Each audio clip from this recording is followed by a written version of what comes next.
Liberty Center, Tigers hit the field. Orange and black, the power to wield. Claws out, fangs sharp, hearts full of pride. On this gridiron, we ain't trying to hide.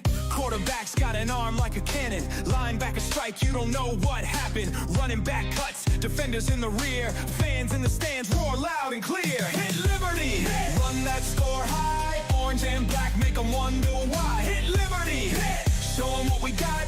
Tigers on the prowl, we can't be stopped. Coach got the plays, got the strategy. Defense like a wall, pure energy. Special teams turning the tide fast. Every single play makes the moment last. Cheerleaders hype, crowd in a frenzy. Marching band plays, beats dropping heavy. Sidelines electric, can't fake that zeal. Tigers on the hunt, it's all so real. Hit Liberty, run that score high. Orange and black make them wonder why. Hit Liberty, show them what we got. Tigers on the prowl, we can't be stopped.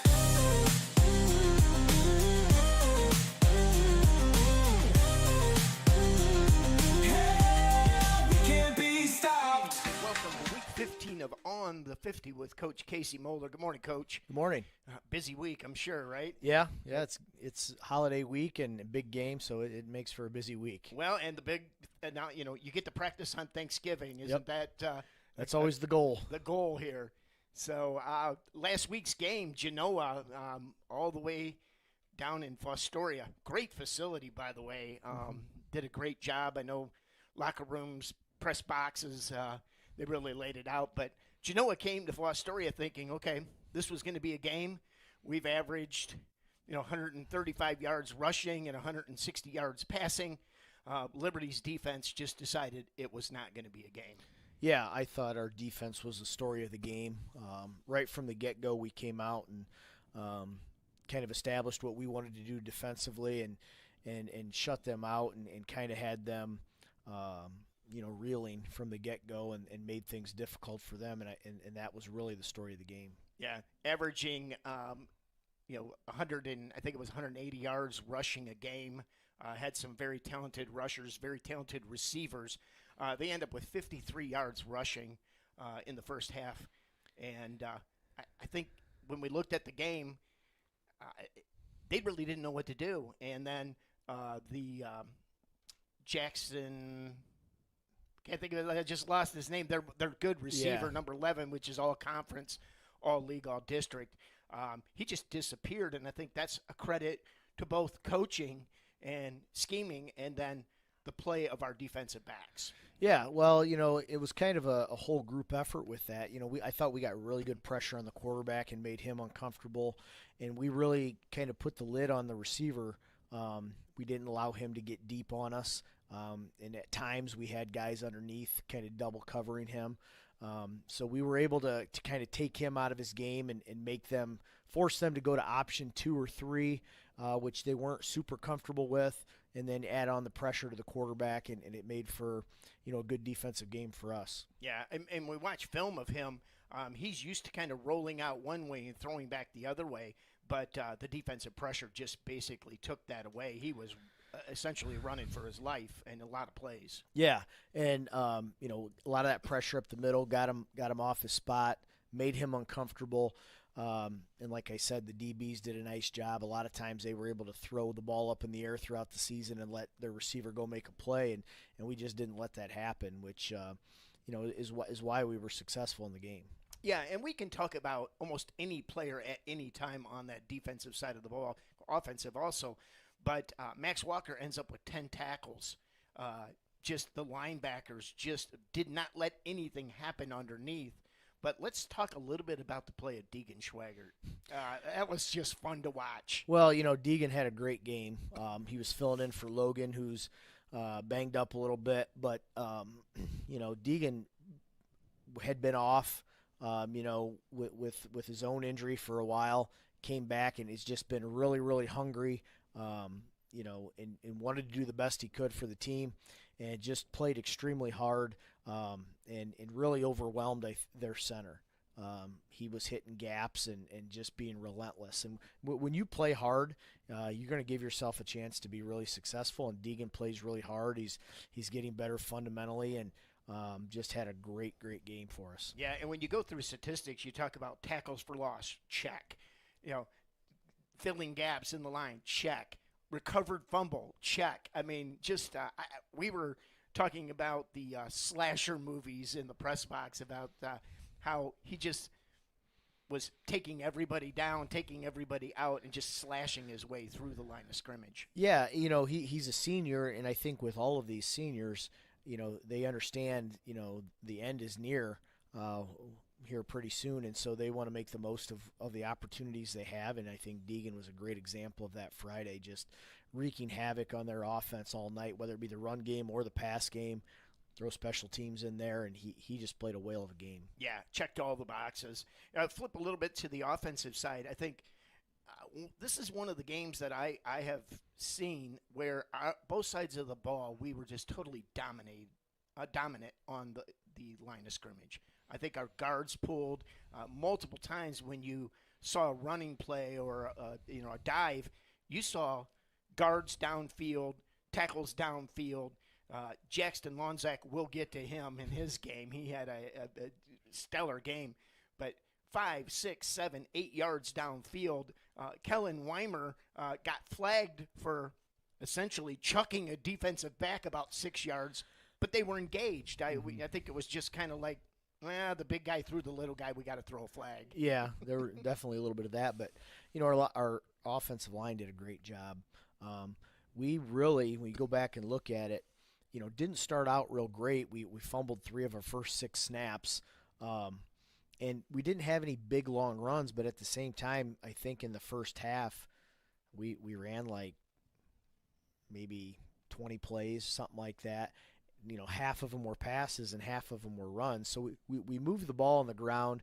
We shot ourselves in the foot with a couple of fumbles that put us behind the sticks and things like that, but our pass game was really good. Yeah, I think one of the statistics I read is Genoa had the ball for 15 minutes and we had it for 8 in the first half. So it was a big thing. The other thing I think can't go unrecognized here if you go back, when you can go back and look at the video, is the blocking of our backs.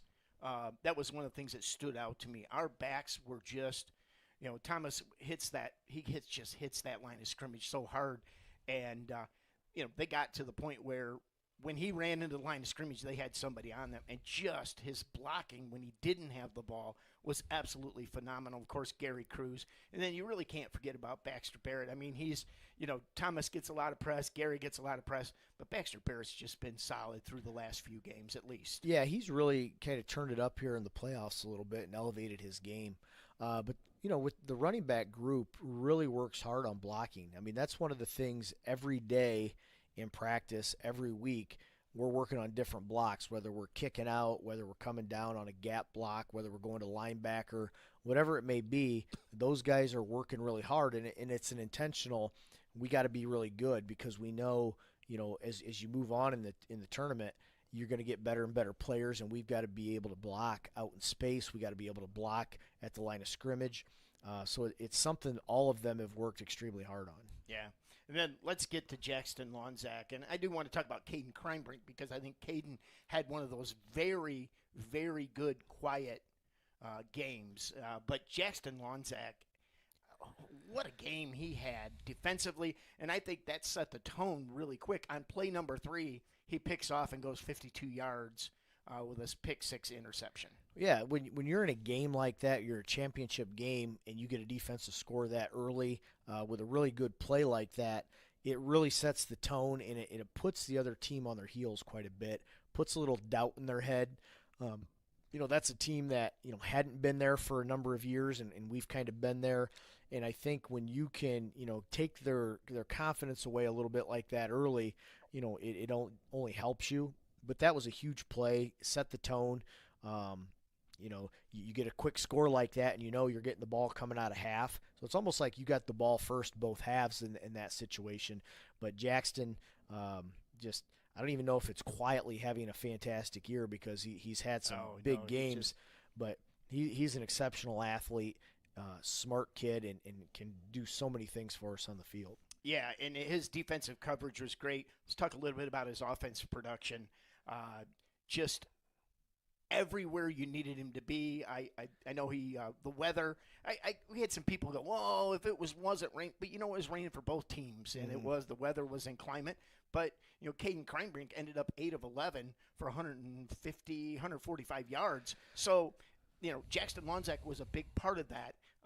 That not only the catches that he made, but the yards after catch, the yak. Yeah, he's a tough matchup for a lot of teams because of his skill set. He's a big, strong kid. He's over 200 pounds. He's jacked. He's strong as an ox, Yeah. and he's fast. So you're going to put a DB on him. Most DBs aren't going to match up with his strength and power.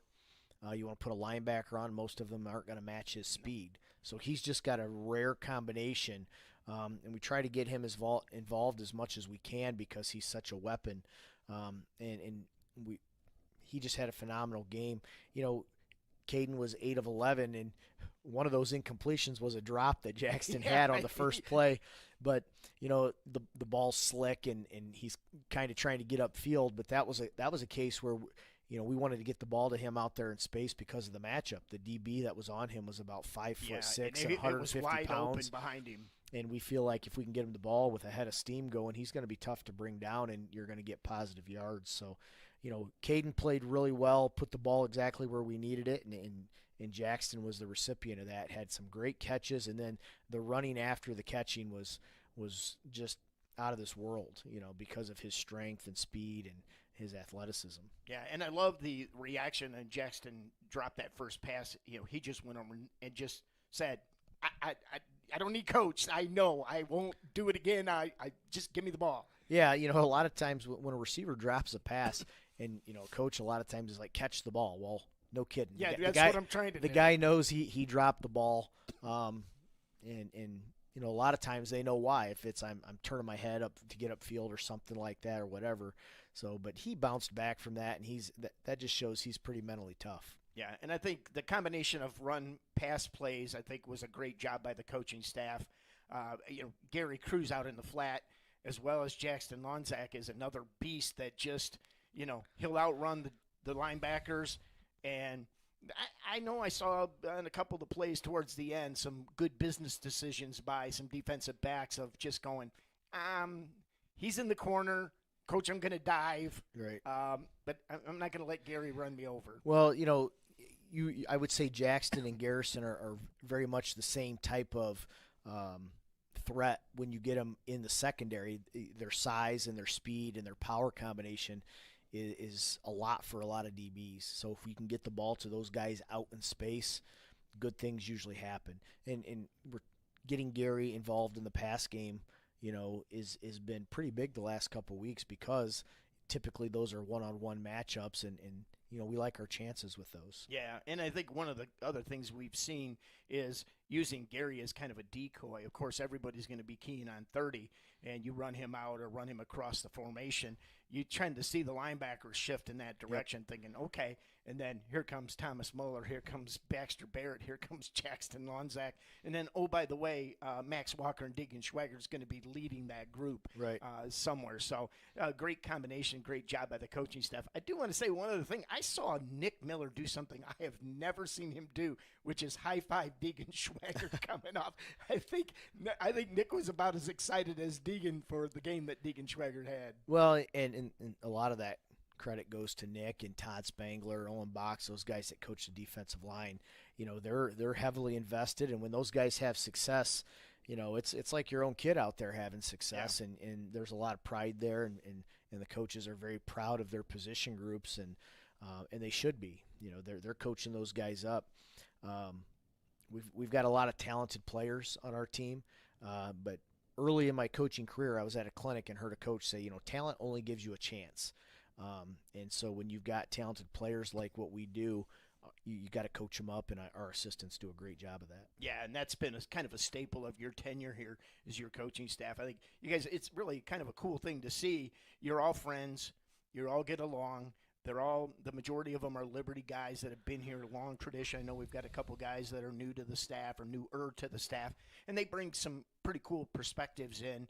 and you guys are very a tight-knit group, and it shows. And I think the kids are tight-knit, and they see it, and people learn by example. Yeah, well, I mean, you want your team to be, really close and play for each other and things like that.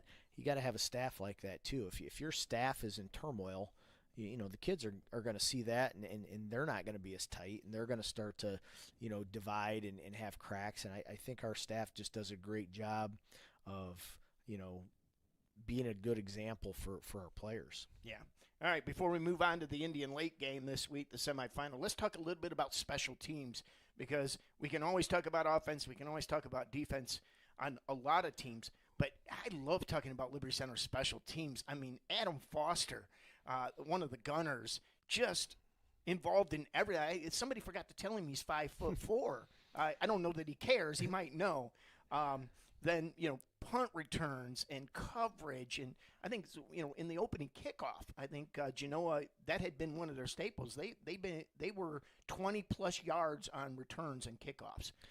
Well, we've really emphasized that. We talk about how important special teams are, especially when you get in the playoffs with hidden yardage and things like that. And Brian Hefflinger does a great job of scheming and getting the right guys in the right position. And the big thing is those guys buy into it. They understand. For a lot of them, that's their opportunity to get on the field. And we tell them, look, you can stay out there as long as you do your job. But we got 67 kids on the team. If you don't do what you're supposed to, we're going to find somebody that will. We've tried to keep like a lot of our two-way guys off of special teams, but they're available, and they're two-way guys because they're really good players. When your kicker goes offense, defense, and kick. Yeah. And so our coverage units have really, I think, really ratcheted up, what they've been doing the last few weeks and just doing a great job. And then, our kick units, our return units have done a phenomenal job. We almost took the opening kickoff of the second half back. We got the punt return. And I think we've got maybe 6 special teams return scores, plus we block a punt for a touchdown, plus we had a safety. There's been years we haven't had one of those. Right. And so to get that many this year, I think, is a testament to the kids. And, you look at the success we've had, well, that's a major reason why is because we've got guys making plays in those special teams. Well, and we had a 43-yard field goal to end the half, which to me was kind of the dagger. Very good clock management by you and your staff to get the ball late in that second quarter, and then Max Walker boots a 43-yarder, and it probably would have been good for close to 50. It was we had his camera down at the other end, so we had the shot, but he's capable of that if he gets it right. He's good between 40 to 50 is we're going to see if we can't get him one, but he's got that kind of a leg, and that was set up really. We fielded a punt. Or a punt where we didn't allow the ball to bounce 20 yards. We're all up in the booth going, catch the ball! Yeah. So, that's just a feather in our cap for the special teams to do stuff like that, and they take a tremendous amount of pride in that. Yeah, in the emergence of Isaiah Badenhop as a returner, he scored on that reversal, and there was just a wall. I mean, I do want to talk about the great non-block by Isaac Orth, I think it was. Yeah. What do you call that? You have airplane block. Airplane block. That's like, because he, and that was such a great decision by him. I mean, I don't want to let that go. We said, that was a great. No, don't let that go. That was such a well thought out, unselfish thing in the big moment. He could have just blasted that kid and got the oohs and ahs.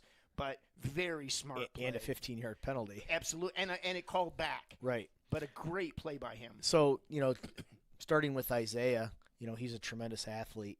That punt return almost looked like Thomas's the week before, where you start one side and then kind of reverse field. But Isaiah's got, the ability to catch the ball first and foremost. Has great vision. He's very quick laterally, has good speed. and when he reversed field, he sees things so well. I think you notice that in basketball. As he's a a point guard. he I sees the love floor, and it's very similar when you're returning punts or kicks. It's kind of the same thing. It's like a fast break where you got to see everything that's going on. He just does a great job of that. We had guys in the right position to throw some key blocks. The airplane block, kind of started out as a joke. I think Coach Ryan Miller had seen it somewhere or heard about it, and the wide receivers were doing it, and it was no joke. Everybody else, starts to poke a little fun at him, but then you realize, what? That's pretty smart and heads up. We've done it a couple times this year where you get the arms out and you can't call a block in the back. Yeah. You can't call I'm trying to get targeting. Out of the way. Don't. Your hands are out. You're just in the way. So very heads up play by Isaac Worth. And our guys get so excited when they see that and think it's funny, but what a tremendous job and how key is that in that play. Well, and you're talking about high school seniors, big moment. I mean, that was such a mature reaction to that play and decision by him. It was phenomenal. Well, you can talk about that with Isaac, great play, but go back and look at every special team he's on, and he's kind of like our leader of those groups. He's the first one down on kickoff. He's on the return units. Probably, our special teams, captain, so to speak. So, yeah. and he knows that's a major role for him, and he's been phenomenal all year at it.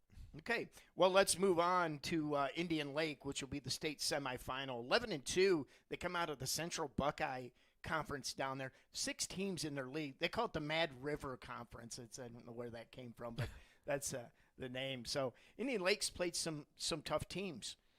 They've not had an easy road to where they're at in the state semifinals. They had a big win over North Union last week, and I think it was 35-27, something like that. So a battle. So they're battle-tested. They've got some really good players. They've got a good receiving group. They've got a good running back group. Pretty well-balanced team. How do they look to you guys? Well, just kind of what you said. They're good in every aspect. They're battle-tested. They play a good, tough schedule. They were in the regional finals last year and got beat, and that was the first time I think they had ever been in the regional finals. So they have a little bit of experience in these big games now. They got over the hump last week, so I know they're really excited about that. But like you said, they've got a good receiving group, more than one guy.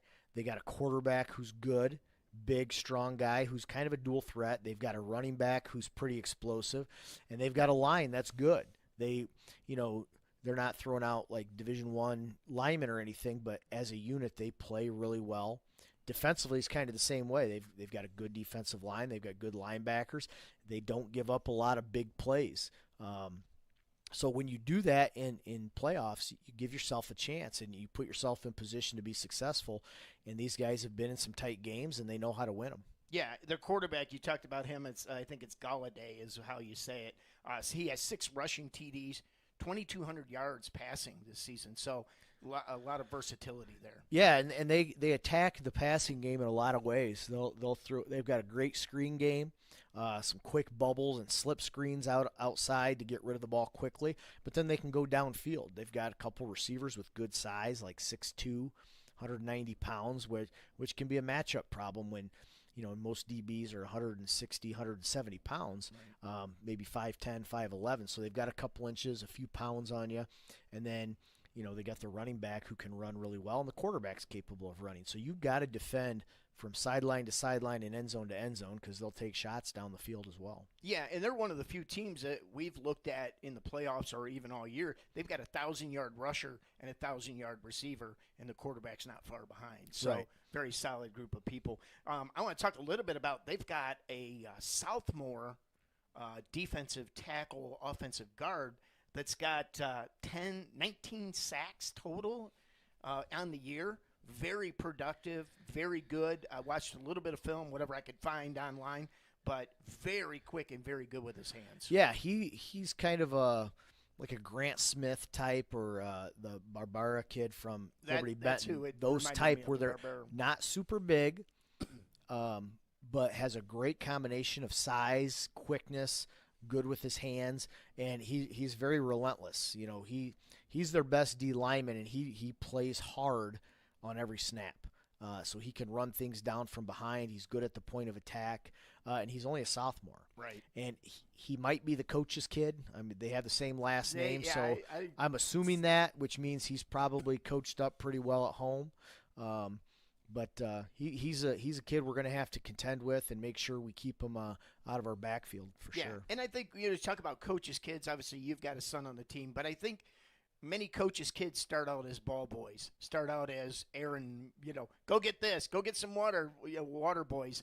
And I think that just builds such a high IQ for what's going on and what they see. And I think it almost slows the game down for them because they've been around it for so long. Yeah, I think that's a good way to put it. I think just being around it for so long, I think they get what you're doing. They understand, and they're probably a little bit ahead of the curve on day one because they've been there and they've seen it and everything else. And we've been fortunate enough, I think, on our team right now. We've got 4 or 5 kids. When you look at both Spanglers, Thomas, Connor Sonnenberg, those guys were ball boys for Well, we saw forever. the picture with the Genoa kid. That was really cool. We had it on our social media where 4 of the ball boys was part of that Genoa big win in 2018, I think it was. And then the 5th kid, which everybody goes, well, what happened to the 5th kid? Oh, I'm sorry. He was only number 2 in the state in cross country this year. Yeah, that's, we talk about, Mason, was there as a ball boy and then kind of went to another path, but you know what? It was probably a really good decision for him. I mean, he's been a phenomenal runner and had a lot of success, but it is kind of neat to see those guys. People ask, the officials when I talk to them before the game, do you have any ball boys? And I'm like, yeah, I got 1,000 of them over there. Yeah, we just grew 27 of them during the playoffs.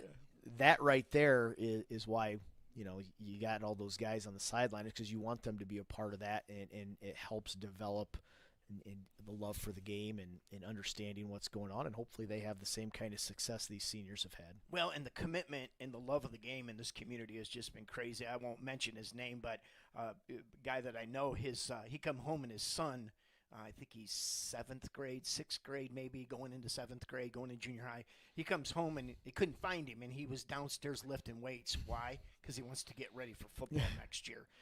Guys, it's not even Thanksgiving yet, and he's prepping for next year's football. But that's just the love of the game this community has. And at Tiger Sports Live here, we see that, and it's just a great thing. Talk a little bit about our health. How do we look? Are we healthy? Are we? Yeah, I mean, it's hard to say when you get to this week. You never feel as good as what you did day one. Of course. I don't. But, we got a couple guys banged up. Sawyer Bockelman came out of the game Friday. He's day-to-day, kind of nursing. And we don't think it's anything serious or anything like that. Logan is working his way back in. And so Amanda's done a great job of making sure we've got guys healthy.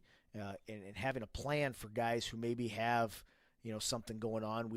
We've limited reps on some kids just because they were dealing with maybe a soft tissue injury. And so you don't want to give them 1,000 reps in practice.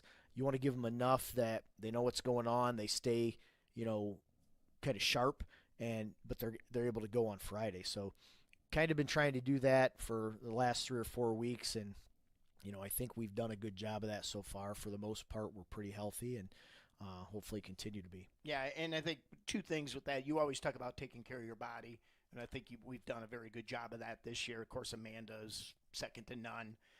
And I think this is now year 4 that we've been in this situation or close to this situation. And I think coaching staff understands what it takes. And yes, they are 15, 16, 17, sometimes 18-year-old kids. But this is a long season, and the way that Liberty Center plays, it's good that we're healthy as we are. We've kind of backed off. We shaved off a little bit of time in our practices, and for that, we're at the point where we're physically, I think we know what we're doing. Tell the kids everything now is probably more mental than physical. I mean, we're not going to get a whole lot bigger right now. We're not going to get a lot faster. You know, we've been doing the same thing since, June. But we talk about we want to practice till we can't get it wrong. So we got to stay sharp in that area. But, I feel like we've been getting better and better each week and staying healthy, and that's the key. All right. Well, this week, state semifinals at Lima Spartan Stadium against the Indian Lake Lakers. Coach, good luck, and we'll be there. All right. Thank you. Happy Thanksgiving. Thank you, too.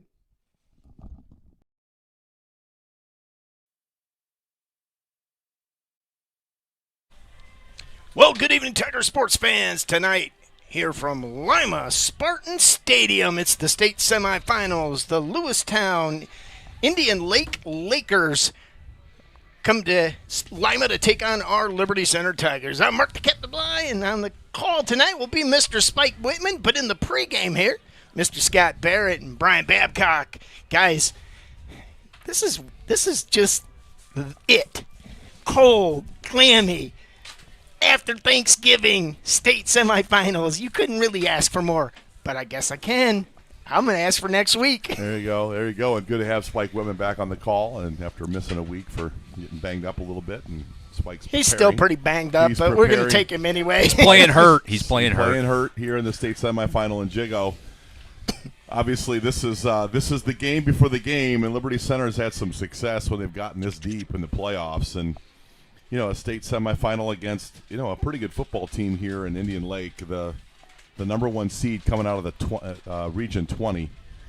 Nice looking program. They've made the state playoffs 8 times. John Rapp has rebuilt this program. They were a 1-9 team just in 2022, and he's gotten this group back last year. Regional final, got beat in a tight game, and this year they broke through to get to this game. They're pretty excited that this is their first trip to the Final Four, so there's lots of enthusiasm. But before we break down Indian Lake, a quick look back to last week's performance against Genoa, and all things being said, there were a couple phenomenal plays and players last week, and we'll touch that, but the defense was stifling last week. Yeah, well, this defense has been flying around all season long, and we talk about the levels, the defensive line, linebackers, and the secondary. All 3 levels. And they're playing great at all 3 levels. Is really not a weakness on this defense for Liberty Center.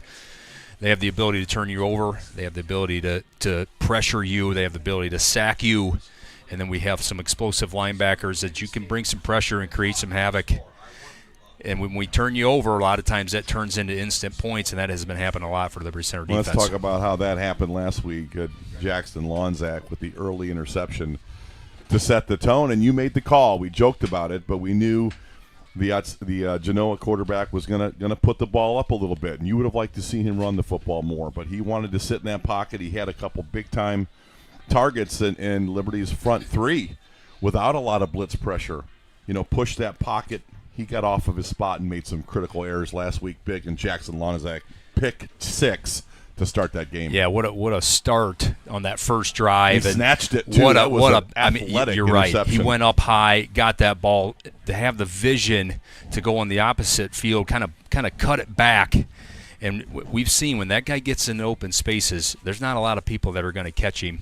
He took it all the way to the house, and that was the tone setter for the defense. And when you're Genoa last week and you're an OC and you're seeing the limited run game that you got, and you got a quarterback that you like running and throwing, and he gets outside and he starts to put it in harm's way. When you ask the quarterback to throw it 25, 30 times, it's inevitable to put the ball in harm's way. Yeah, there was a fumble also. He had committed another interception to Caden Sonnenberg. I believe Sonnenberg's had a great year as a sniper, those senior snipers we outlined in the midweek podcast. But Jackson Lonzak then not only plays an elite defensive game, but then turns around and, give Genoa some credit. They took Garrison Cruz a little bit out of the inside run game, but Casey Moeller dials up that short passing game. And how successful did that look with Jackson Lonzak last week? Yeah, wow, that was impressive. It was a pretty thing. And, when you want to defend Liberty Center's run game, you got to bring extra bodies, whether that's 8, sometimes 9, and you have to go one-on-one. You have to pick and choose what you want to do. And when you go one-on-one with number 18 and 30 and 2 and 7 and 40, and some of these guys we have the ability to win one-on-one matchups. We have guys that can go get open in one-on-one, and that's what you saw with Jackson Lonzak and his ability to not only catch it, break tackles, and then turn it up and really use a physical stiff arm in a finish for that second touchdown that he had. Impressive play. Almost a Garrison Cruz-esque type run. I mean, yeah, it was. Great hands, accurate passing by Kate Kreinbrink, and then he gears up. I mean, he's just kind of the whole package. And I know he had 440-some yards, maybe 4 or 5 TDs during the regular season into the playoffs, but that's a player you can ride. He's a primary weapon, yes. And we talk about that. All of a sudden, putting that guy on film with that schematic, that idea of short passing, hitting that slot inside the numbers, and he turns just easy catches into big explosive plays. Jackson is an explosive offensive player for us. Well, and that's what it does to opposing defensive coordinators. You want to put 8 in the box. Okay, we're going to split 18 out, and if we see you got one-on-one, well, we like that matchup, and we're going to take that matchup a lot. You've seen that a lot with Ethan Gray. That sometimes this year on third downs, and you got a 1-on-1 matchup. That's a guy that can go win one-on-one. And third down, long. These are the downs where if you have guys on the outside that can go win and convert on third down in some of these big plays when you get late in the playoffs, it's so key. We haven't always had that. Right. Liberty Center. We got numerous weapons right now that can go win on third down. Explosive plays all over the field, and it was great to discover. Not that the staff and we knew Jackson was sitting there, but again, Genoa did a good job of really focusing on inside run, trap, power, dive, and they kind of squeezed us down. I mean, Baxter Barrett led, I think, the team in rushing last week on 2 basically inside handoffs on a reverse on 35 yards. So Genoa, give them credit. Defensively, they had to do what they had to do to get Garrison and Thomas Muller neutralized. They did that. But then we turned it up on the short passing and things we haven't done a lot. We do a lot of vertical passing, or we do that deep out, deep in kind of game. And Kate Kreinbrink last week then had himself a 9 for 12, buck 47, 2 touchdowns, and no turnovers. We did struggle a bit with the snap, but putting it in the air, limiting mistakes, he was very efficient last week. Yeah, he had a great night. Looked really good throwing the football. A lot of confidence. In the rain last week. Rain and nasty. It was not a very, very nice night to really throw the football, and the ability to throw the short passing game. And when I say short passing game, I would consider that 20 yards and in. And when you have guys that can go and get loose like we have, it doesn't have to be down the field. You don't have to chuck it on zero routes down the sidelines and play 50-50 balls. We don't have to do that because we have players. Get it to them quick, get it to them in space, and let them run after the catch. That's what this Liberty Center offense has been so good at. I've been around watching Liberty Center football since the late 70s. Love the 80 team. They had great weapons. I thought our teams in the late 80s had some big-time weapons. Jeff Jurasik, Rob Sexton, one of the state top sprinters, Shannon Weimer. We get through your generation. The 90s had great teams. Yeah. Rex went on a lot 11-year run, and you could point the 3. Always a fullback offensive line type deal. You've got explosive weapons on offense for Liberty Center, and I don't remember a time that you could point to 6 guys on offense that can create touchdowns off of a touch. Like well, no, you're right. It's an embarrassment of riches. Your brother from Jeremy's the talking skilled about that positions. Of riches. That's awesome. It is. I mean, you look around, and when you're a defensive coordinator watching film on Liberty Center, you mentioned kind of getting the Lonzak play on film. You start to point to numbers. You say, all right, what am I gonna do? I got 30. You got 3. You got 40. But then you go outside with Ethan Gray and Badenhop and Lonzak and Gary out of the backfield, and there's just so many different guys you have to account for, and that makes a opposing defensive coordinator's job really hard. It's not just 1 or 2 guys, and Caden Kreinbrink's throwing it really well right now too. So and there was 2 drops in that game. You had a drop yes. early by Jackson Lonzak, and then a big drop by Baxter in the middle of the field. That was going to be a 3rd and 17 conversion. You're looking at a game of 11 of 12 for about $1.70 had we caught those 2 balls. It was raining, Jigs. I mean, you're going to have some drops. That's right. 11 of 12, couple tutties, and about $1.80. That's as good as it gets on the quarterback rating. Yeah, so you got to love where this Liberty Center offense is right now, playing very efficient. We didn't even really need the run game last week, and to be able to say, you know what, it's okay. We have the pass game, and there's been years where The pass game was just Mediocre. secondary. Yeah. It was something we had to do. Complimentary. This right. is something we can do, and we can do it really well. Well, you can't take the focus on how good the offensive line has been. Ooh. Generational offensive line. Again, I would say the 80 offensive line was extraordinary. This offensive line just really, when they're not dominating the run game, Jigs are giving Kate Kreinbrink all kinds of time to throw. And our receivers are wide open basically because Kate can stand back there. Very little pressure on Kate all year. And this offensive line is poised tonight to reinstitute this run game against a team that maybe isn't as big and as strong as we are up front. I see Liberty Center tonight winning that line of scrimmage again. I would agree with that. I think you're going to see a conscious effort of getting back to the run game, establishing dominance on the offensive line, and then probably playing some pass after the run gets established.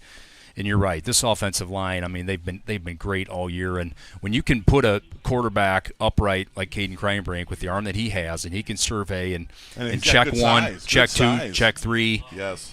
That is a recipe for a very good passing game, and that's what you're seeing. He's very rarely is he pressured.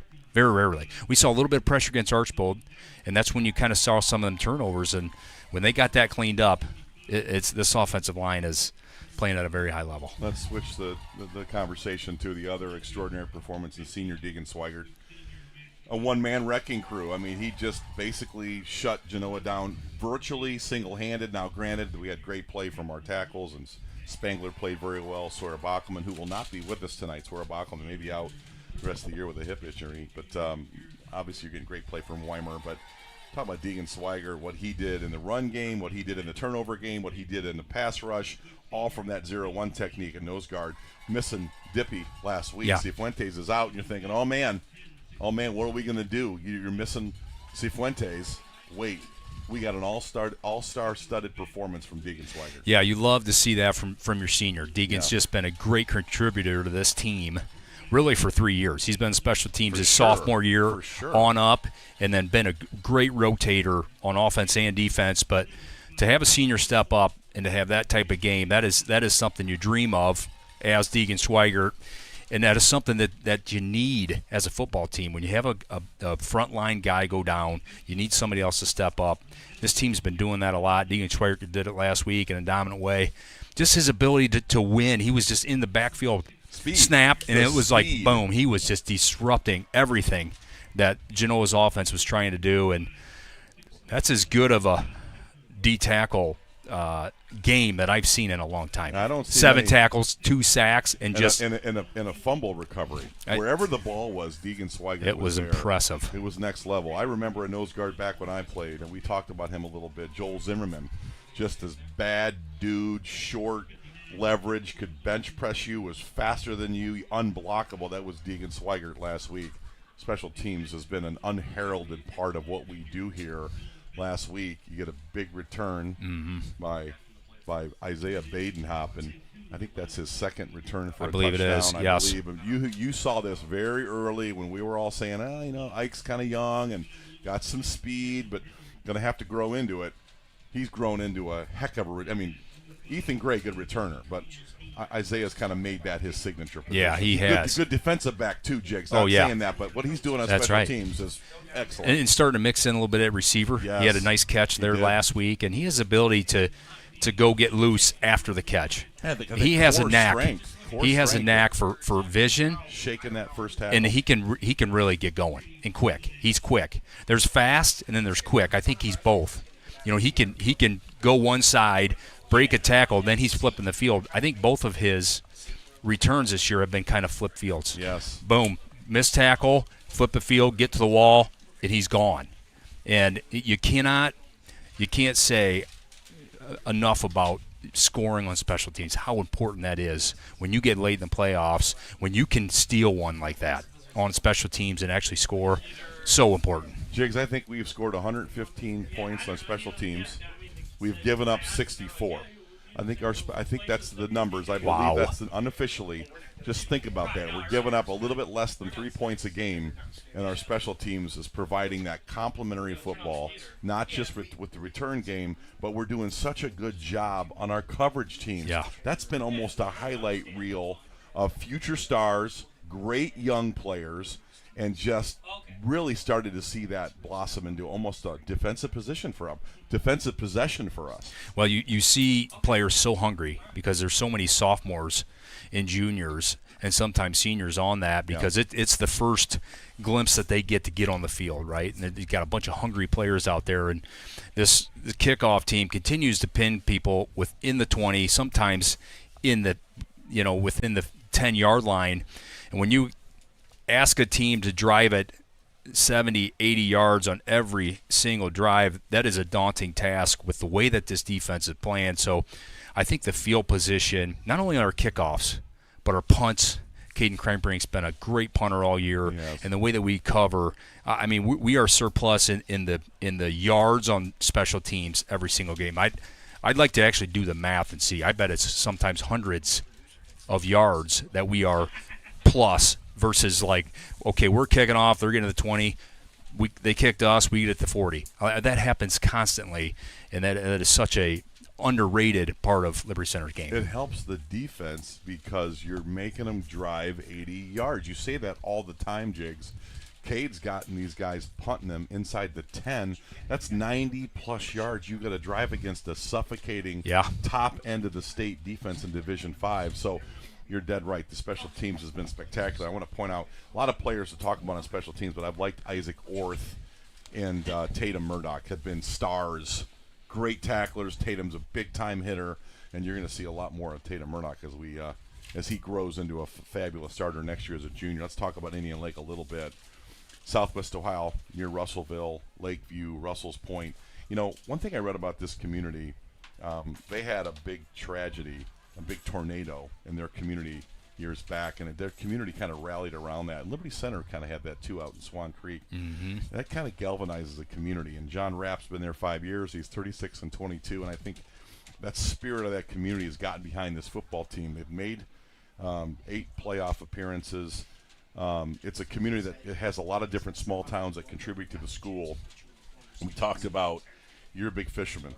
Yes. Okay, Indian Lake, you have fished that. I have. The saw guy fishing on Indian Lake is top notch, and you come back and say, listen, man, this is of course, you want to get into the Bill Dance technical 6'10" depth deal with a lot of lily pads. Give me the flipping stick and the frog, and let's go. Bass. I said, hey, black, white crappie, bang. You want to do some fishing in Indian Lake? I'm like I got a hook, give me a worm. Yeah. He's talking about downriggers and this guy, Lawrence. Al Linder, the Al Linder of Liberty Center. But no, I mean, this community has got a lot going for it, and this football team this is a lot of enthusiasm what they're experiencing. And in business, sometimes you don't know enough to not go out and upset a giant. I don't know that this is their first Final Four, Jig. So I mean, this is something they've not experienced. I don't think they care. I think they're thrilled to be here. Their community's here. So sometimes you don't know enough to be scared of Liberty Center. Right. That's right. You know, and the enthusiasm. Talk about the energy from a team that is rising and how they can create problems for Liberty Center. Yeah, and if you look at their 2 losses, they were earlier in the season, and they've kind of went on this big run. And you're right. There is a lot of enthusiasm within the town, within the school. These players have never done this before, and they're really excited now. Vice versa, you look at this Liberty Center team, and it's just like it's a plug and play almost every single year. So you have 2 different kind of versions of teams here tonight. But this Indian Lake team, I've liked what I've seen on film. They got some offensive weapons. They got a pretty good defense. And they got some guys we're going to have to count for tonight, or they're going to give us some problems. Let's talk about that. I think they're the player that really sticks out. There's 2 of them that stick out. They've got 4 players, I think, on offense. And probably more, but the quarterback, a 6'2", 215-pound junior, Brady Galladay. This guy has created almost 30 touchdowns and almost 3,300 yards of total offense. He thrown for 2,300 yards. I think he completes it at a 67% completion percentage. He rushes it for almost 700. Jigs, he's big, he's strong, he has a quick release. He's got a firm handle on this football team, a lot of confidence. He's rugged. Yeah, he is. A hit. He does. He likes to run inside. He's not one of these scat quarterbacks. He is a physically gifted player that can throw it, that can run it. He can beat you in a lot of ways. Yeah, it all starts with him, and you're going to see a lot of designed runs from him. Yes. Just right up in what you mentioned. There's not a lot of outside runs. It's a power right up the middle, and he uses that 215-pound frame and really gets downhill. And then his quick passing, you mentioned, he's got a quick release. He really gets it out fast. You're not going to see a lot of holding in the pocket tonight, so it's going to be a 1-2, and the ball's probably going to be out. I would not expect to see 3-4 seconds that he's going to hold the ball quick out. You're going to see a lot of short routes and pretty efficient offense from what I've seen. And when you have short routes like that, we've talked about Genoa last week, like, man, get the ball out quick. Get it to some of your guys. When you have a pressuring defense like Liberty Center with their front seven, they can get to you so fast. Sometimes that's all you can do. Get the ball out quick, get it some athletes, and let them run. Because if you hold it for 3-4 seconds, that's not a good recipe. We've talked about the struggle that teams have had running against Liberty Center, especially inside run. And if that's what you want to do, that's going to be very difficult most nights against Liberty's front three and those linebackers that are just absolute terrors. But this Brady Galladay has the ability to push piles, break tackles, and then the minute you've seen him even fake towards the line, the defense responds and reads to that, and then he's dumping balls and throwing balls back on screen. So, again, a good handle for the position. Yep. Knows where his targets are at. One of the best players he throws to. And you're going to talk about two receivers and Brady Reisinger and Colin Bandler, but this Noah Shirk. I watched him again today. He ain't that big. They say he's 5'11", $160. Look about 5'7", $150. 1,200 yards rushing, 19 touchdowns, but really good speed and leverage and outstanding in the open field. Last week against North Union, ran for $190 and 4 touchdowns. He's a playmaker. He's the guy that can get outside and make you miss. And he also kind of runs in a punishing style. He does not avoid contact. He does not run out of bounds. He turns a lot of short throws into big plays. Yeah, I like the way they use him. They're going to get him on some quick pitches. So you'll see a quarterback kind of in the gun. He'll take a quick pitch, get it to Shirk, and he's going to get outside, and then he is shifty at that point. They're going to use him in the screen game a lot as well, short screen, middle screen, side screen, and he gets one block, and he can do some real damage.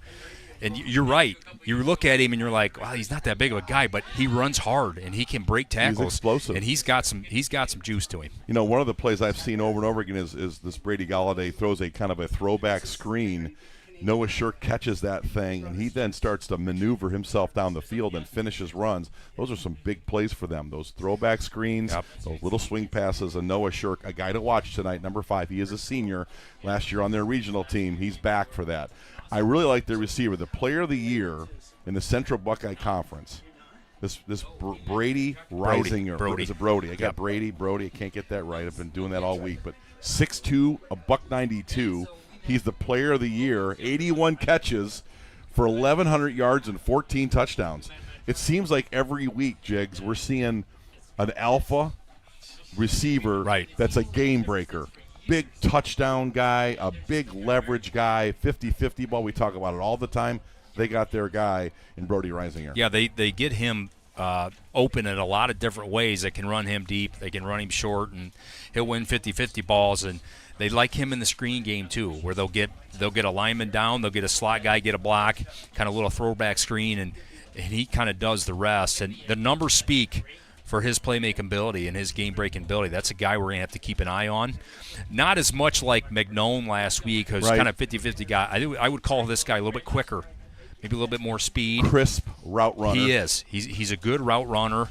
Maybe not going to win as many 50-50 balls. He is 6'2", has the ability to do that, but he's a good-looking receiver. And I also like Colin Bendler. You mentioned him quick. He's kind of in that H-back, kind of on, they stack him over the tight end or over the tackle.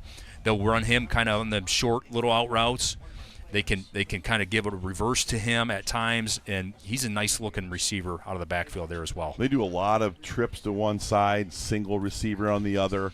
They do a great job, very balanced offense. They'll throw it to the trips. They'll throw the deep ball on the isolation to Reisinger. This offense has got explosive plays in it and a quarterback that has full command. So I think this Indian Lake offense is one to respect. Yeah, it is. Well, and you could see if Brady Galladay is able to go on a short pass on a first down to get 5 yards. At that point, you're second and manageable. The run game becomes a thing. I wonder if it'll be pass heavy first, try to get your 5 yards, then you got the run game. It's the second and long, third and long against Liberty Center where we just continue to dominate football teams. You got to be able to get yards on first down, second down and manageable. I think is going to be key for Indian Lake tonight. One little thing I was catching today in some of the film review is our linebackers jump, and they're so aggressive. They have great readers, very disciplined. But you could see some play action, some little sleight of hand that this quarterback, because he's so much a run-heavy guy, that this kid, this Brady Galladay, I think at the end of the day could be a big-time threat, not only throwing the ball but in handling the football. I do think Indian Lake's defense is where they're weak. They're smaller. They're giving up 21 points a game. All right, guys, we're going to take a break here for the national anthem, and we're about ready to get underway, and we'll be back right after this.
Ladies and gentlemen, we live in a great country with freedoms like no other. To honor America and in respect for all who have served this great country to defend these freedoms, we ask that you remain standing, remove your hats, and direct your attention to the flag as we honor America with the playing of our national anthem, the Star-Spangled Banner.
All right, good evening, football fans. It's great to be back tonight. Liberty Center will be taking on the Lakers from Lewistown. Yeah, Lewistown. Yeah, Indian Lake.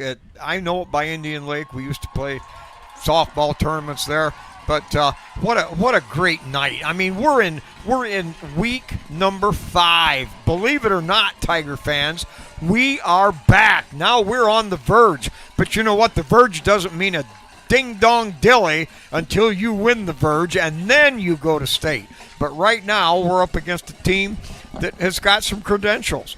They started out 2-2. They had 2 losses and they got waxed pretty good. But one was a Division III, one was a Division IV. But they've taken care of business since then. Now, an oddity has nothing to do with the game, but my wife and family were in Decatur, Indiana, at a great place, the Back 40, for turkey dinner. And there was I had my LC cap on, and the guy said, "Hey, we play you tomorrow night." Some guy, retired guy, and this guy's telling how he said, "We've never had a great football for a long, long time. The last couple of years we've gotten better, and now this year, now we're here."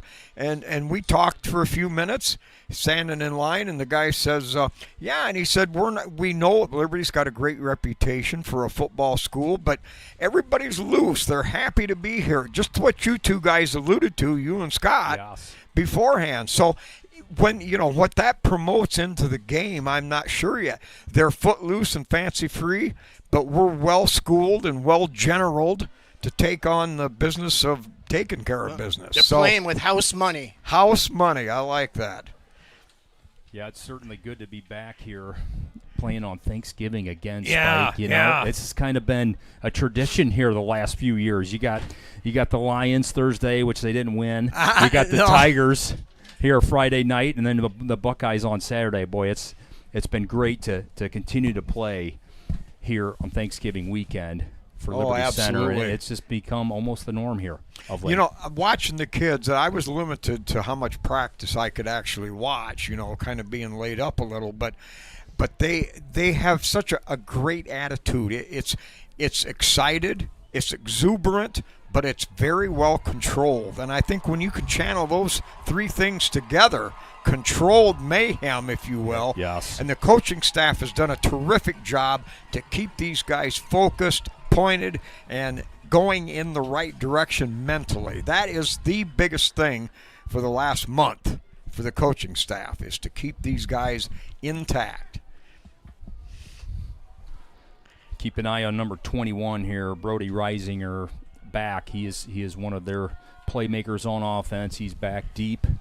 Max Walker set to kick this baby off.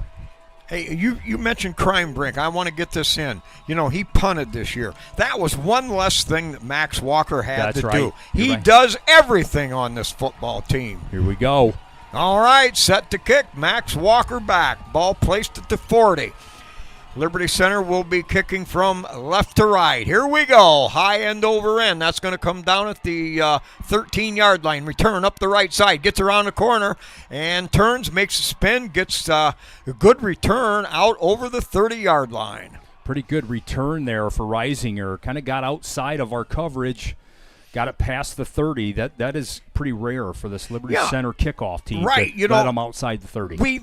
We've done really well this year, keeping them pinched back in. It's the inside seams we've had concern for at times. This time they did get outside. All right, so they'll come out, show three wide receivers to this side, one to the far side with a single setback. Now handoff off that left side, and it goes nowhere, right into the teeth of the Tiger defense. Maybe a loss on the play of a yard. Yeah, Jackson Lonzak closing that thing down from his outside linebacker position. Boy, that was a great read. He really squeezed that thing down. If he's not as fast on that, it looked like they're a little bit of a gain. But, man, Jackson Lonzak, he's been playing so good, offensive and defense. What a start there. All right, the ball near the right hash mark. They're going to mark it as no gain. Noah Shirk looked like he limped off there. The running back number 5, Spike. That's a big miss if he can't go. All right, split formation. They've got 5 guys out here. 3 of them as linemen. They're going to throw the home run ball way downfield. It's up, and it is caught down there inside the 35-yard line. That'll be a gain of about 35 yards. He was well guarded by Ethan Gray, but got the ball over the shoulder, and it landed, and he made a stupendous catch. Yeah, that was a great throw. Brady Galladay right over the shoulder, and there's the playmaking ability of Brody Reisinger. He can rise up and go over, get one. Not bad coverage. Just went and made a better play there on offense. All right, so now ball on the 33-yard line. 10:43, just the game just underway here in the first quarter. Quarterback out of the gun. Trip receiver, he's going to keep it. He'll head right into the line of scrimmage, and there is nothing there at all. Bingo, bango, bongo, baby, stopped. We got Weimer and Gary Cruz on that play that time, and there's that design quarterback run. They're going to look to do that a lot. I don't know that how often they're going to continue to run it, though, because we're going right up the middle. Liberty Center's defense is not a place I'd want to be. Yeah, you've got Deegan Schweiger now in the middle. Cifuentes supposed to be back. I imagine they'll be working things in and out. Now double receiver set to either side, out of the gun. Two-step drop, now forced to roll big. right. He's in trouble, has to lob it out there, incomplete, well overthrown. That was Kellen Weimer, pow, baby, putting on the pressure. Well, Kellen Weimer from his defensive end position, boy, he just come almost unblocked and was right in the face of Galladay that time. Great play by Kellen. He's able to throw it away and not take the sack, but love that pressure for Kellen Weimer. 3rd and 10, 9:45 in the first quarter. Trip receiver set out to this wide side. Now when they get up to the line of scrimmage quick, now they pull away, get the second signal from the sideline. Now they return. Reisinger by himself. Clock at 6. Back to throw, rolls to his left, can't find anybody. Now sprints up the middle. He's going to break that. Hit by Liberty Center down inside the 25-yard line, but that's close, and I believe they do pull up 11 yards on the play on the quarterback scramble up the middle, and they're going to come up with another first down. That'll be at Liberty's 22. You know, Spike, that was a design pass, and that time Galladay pulled that thing down to run it. You don't see that a lot on film. A lot of times it's passing down. He's throwing it. That was a great decision that time. Pull that thing down. He saw the lane. Big gainer there from Indian Lake. They're driving. Yep. All right, Indian Lake with the ball on that 22. If you notice that time too, Galladay, Lonzak put a hit on him, but boy, he is sturdy there from the quarterback position. He's a stout young man. All right, 9:05 on the snap. Give off the left side. No, somebody jumped on the snap. Play blown dead before it's on the snap, so we're going to get add 5 yards to the yardage here for the Lakers. Well, that's a big penalty there. 1st and 10, driving. You get a 5-yarder. It goes back to 1st and 15. We've seen some things from this Indian Lake offense, though. They got some players here. The quarterback's playing well, and certainly 21, Brody Reisinger is a good-looking player on the outside. Looks like we got 4-man front now. Only 2 linebackers. Oh, yeah, they tightened everything down. Now they're going to give it on a kind of a jet sweep reverse. Big hole here. Big hole, gets past one tackler, breaks another, and pounding down to the 15-yard line, and that's going to be close. 2nd down and about 2, I think. Well, you're going to see a conscious effort to give Brody Reisinger, number 21, the football. That time a little end around, and he had open spaces. That was a nice first down play there. They continue to look to get him the ball. All right, double receiver to either side, single setback. Noah Shirk back in the game. Noah Shirk back in the game here from running back. Tigers with single coverage on the 4 wideouts to either side. Dropping back to throw. Screen. Pass rush. Set up a what screen. What a play. Right Kellen there. Weimer. Wow. Weimer was there to snuff that thing out. That's going to be caught and complete, but that's for a loss of about 4 yards on the play. Yeah. Wow, what a reaction. Yeah, well, they had a blitz on. They had 4 guys there in Galladay's face. He got it off. Kellen Weimer almost picked that thing off from the running back. He gobbled him up for the loss. Big play, Kellen Weimer. All right. 3rd down and 6 from the 17-yard line. 7.5 minutes here in this first quarter. Running some clock here for Indian Lake, Spike. Yep, Indian Lake, the only team possessing the ball. So, empty backfield. Quarterback on a quick one out. That's tipped at the line of scrimmage. Was it Weimer? Deegan Schweiger. Weimer? Wow. Deegan Schweiger. Schweiger got that. Schweiger, all 6'9" of him. Or, no, 5'9". I'm sorry.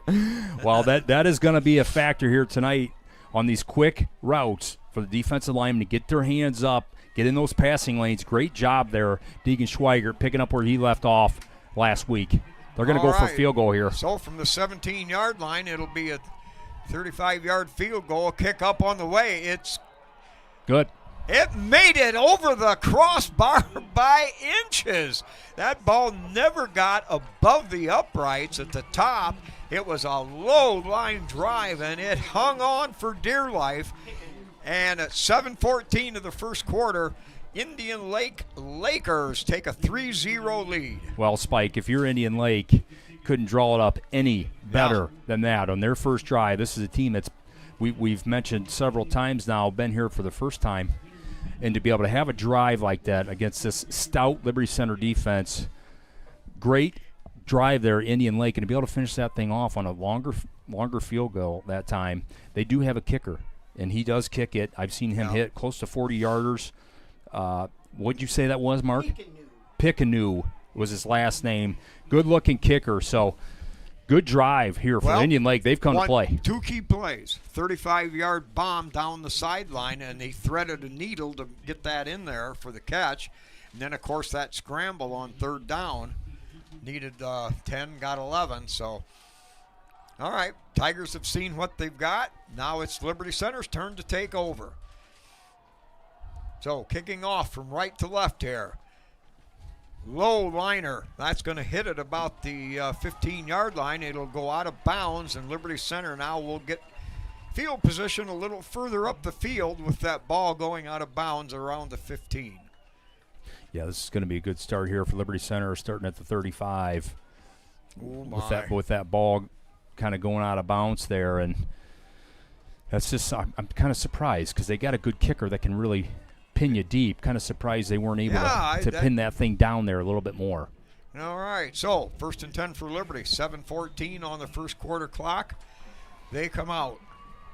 It's going to be Cruz on the left, Mulder on the right, and an offset backfield with a wing left set.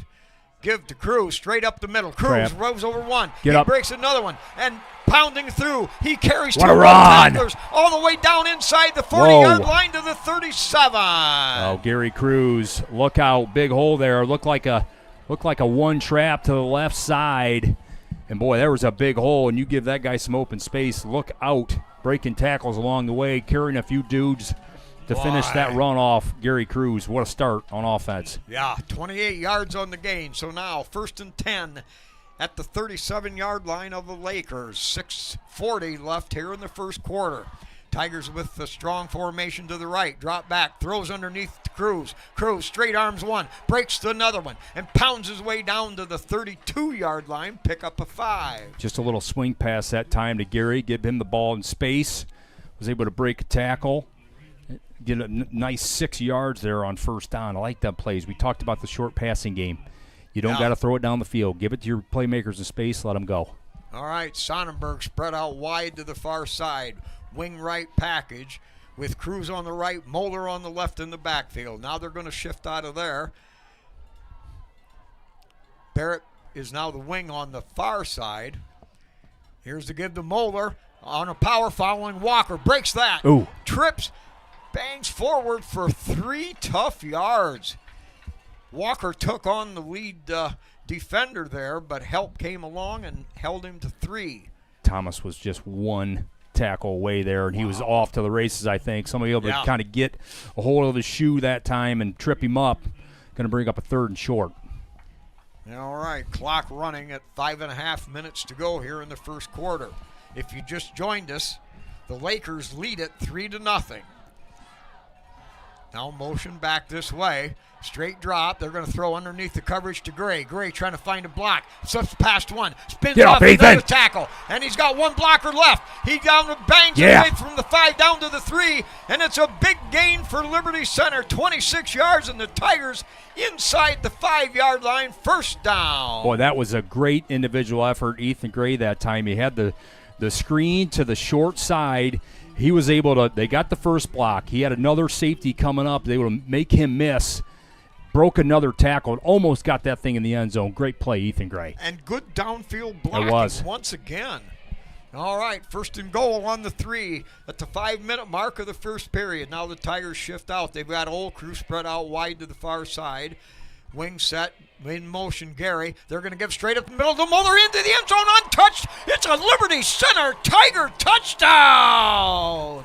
Well, that was a big hole again that time. Thomas Muller, Spike, and looks like this run game is going to have some success. We thought that might be potentially a struggle for Indian Lake. Can they hold up against our run and this offensive line and these backs? And that was a great statement drive there at Liberty Center. Now, this broadcast tonight's about me, but with these busted ribs, that was as loud as I can get. Spike's playing injured tonight. He is Kick playing. Is up, and it is good by Walker. Everybody's got bumps and bruises this late in the season, Spike. You're just joining the football team, right? Yeah, that's about right. I got some Ben Gay. I brought some Ben Gay and some Friezo and all that other stuff. And Ben Gay. And some wrap. We can wrap those ribs up, Spike. That's right. Get him a cortisone shot. Get him. Hey, I was on that tough stuff painkiller yeah. for about 5 days. I bet. And whoa, it's enough of that. No thanks. Time to back down. More than normal, Spike? Oh, yeah, believe me. Hey, I got to share this while we're waiting. I got to say this, only by the grace of God. I got lost coming down here. I got on some back streets, and I was lost. I went in one place to ask for directions, and that was that didn't work. And I kept running around. I finally said, God, I said, this street coming up here better be Market Street or I'm up a creek. Sure enough, it was, and I was safe. Spike was just on time, too, by the way. Yeah, I'm probably, it is kind of tricky on those back roads. You get through Columbus Grove there, and yeah. All right, enough of the tomfoolery. Let's get back to the real business. So, 4:46 to go. Liberty Center goes up 7-3. Here's the Walker kickoff. That's high and long. That'll come down at the 5-yard line. Return toward the right hash mark. Tries to cut upside, and Liberty Center's special teams came through like heroes there, holding him inside the 20. Nowhere to go. They cut off all the seams, and that was that. Yeah, that's more like it. Mason Smith, light coming up off the bottom of that one there. Inside the 20, Spike, that's where this kickoff team is used to stopping teams, and they're going to get it to 18 here. Great start their kickoff team. Yeah, Mason Smith now one of the starters. Unknown soldier, you might say. Now a little out too high. Pass was high, intended receiver number 21. It was Sonnenberg, 22, that was on the defense. He wouldn't have got any more after the catch, but a little off target. Well, now, was there any pass rush? Not really. Just kind of a little errant throw. Tips and overthrows are going to be something to watch in this game. Quick passing game. If you're not right on target, a little tip that time, and we almost had a pick. Okay. All right, a little tighter formation. Receivers staying inside, little lob over the top, and that's going to be incomplete. Weimer had some pass rush. Good coverage out here by Lonazak and Gray. Looked like a little sprint out that time to Brody Reisinger, and not a lot of room there. Ethan Gray all over it. A little bit of pressure on the quarterback that time. Going to bring up 3rd and long. This Liberty Center defense looks like they're getting settled in a little bit. All right, so 3rd down and 10 now. 4.5 to go here in the first period. Tigers lead it 7-3. Out of the gun. Straight drop. Has time. Throws out there. And Gray with an excellent athletic move. Bingo. Knocked it away. It would have been caught up around the 27-yard line. Gray knocked it away. That takes away any opportunities. It's 4th and 10 now for the Lakers. Well, that is outstanding corner play. Ethan Gray, you got a 3rd and 10. They're looking stick routes to get that first down. He was all over it, jumped that thing, was able to knock it down. That is fantastic corner play. All right, standing back at his 5, gets the punt off. It's a wobbler. Liberty Center takes it there at the 45-yard line. Looking for a block. Is Badenhop, and got it to the 50. Got a 5-yard return. That was good coverage by Indian Lake, actually, because he had a blocker, but they snuffled through that. He was. We are watching the Wheelersburg-Cardinal Mooney game. Wheelersburg's up 3-0 already. Yeah, that's going to be a war in that game. That is going to be a war. All right, so Liberty Center right at midfield. 4:17 to go here, first period. They lead it 7-3 on a long drive. 65-yard touchdown drive. Now motion this way. They're going to give it to jet sweep off to Baxter Barrett. He'll pound it down inside the 45 to the 44. Pick up a 6. Well, that inside reverse has been such a nice play here, really these last 5 games, and Baxter's been running it really well. Nice initial block that time, and able to pick up some good yards. Looks like we might have Lonzak out of the game here, Spike. Mason Smith at tight end. Yeah, Mason Smith, great all-purpose player. So he's spread wide out over here, double wide out to the far side, out of the gun.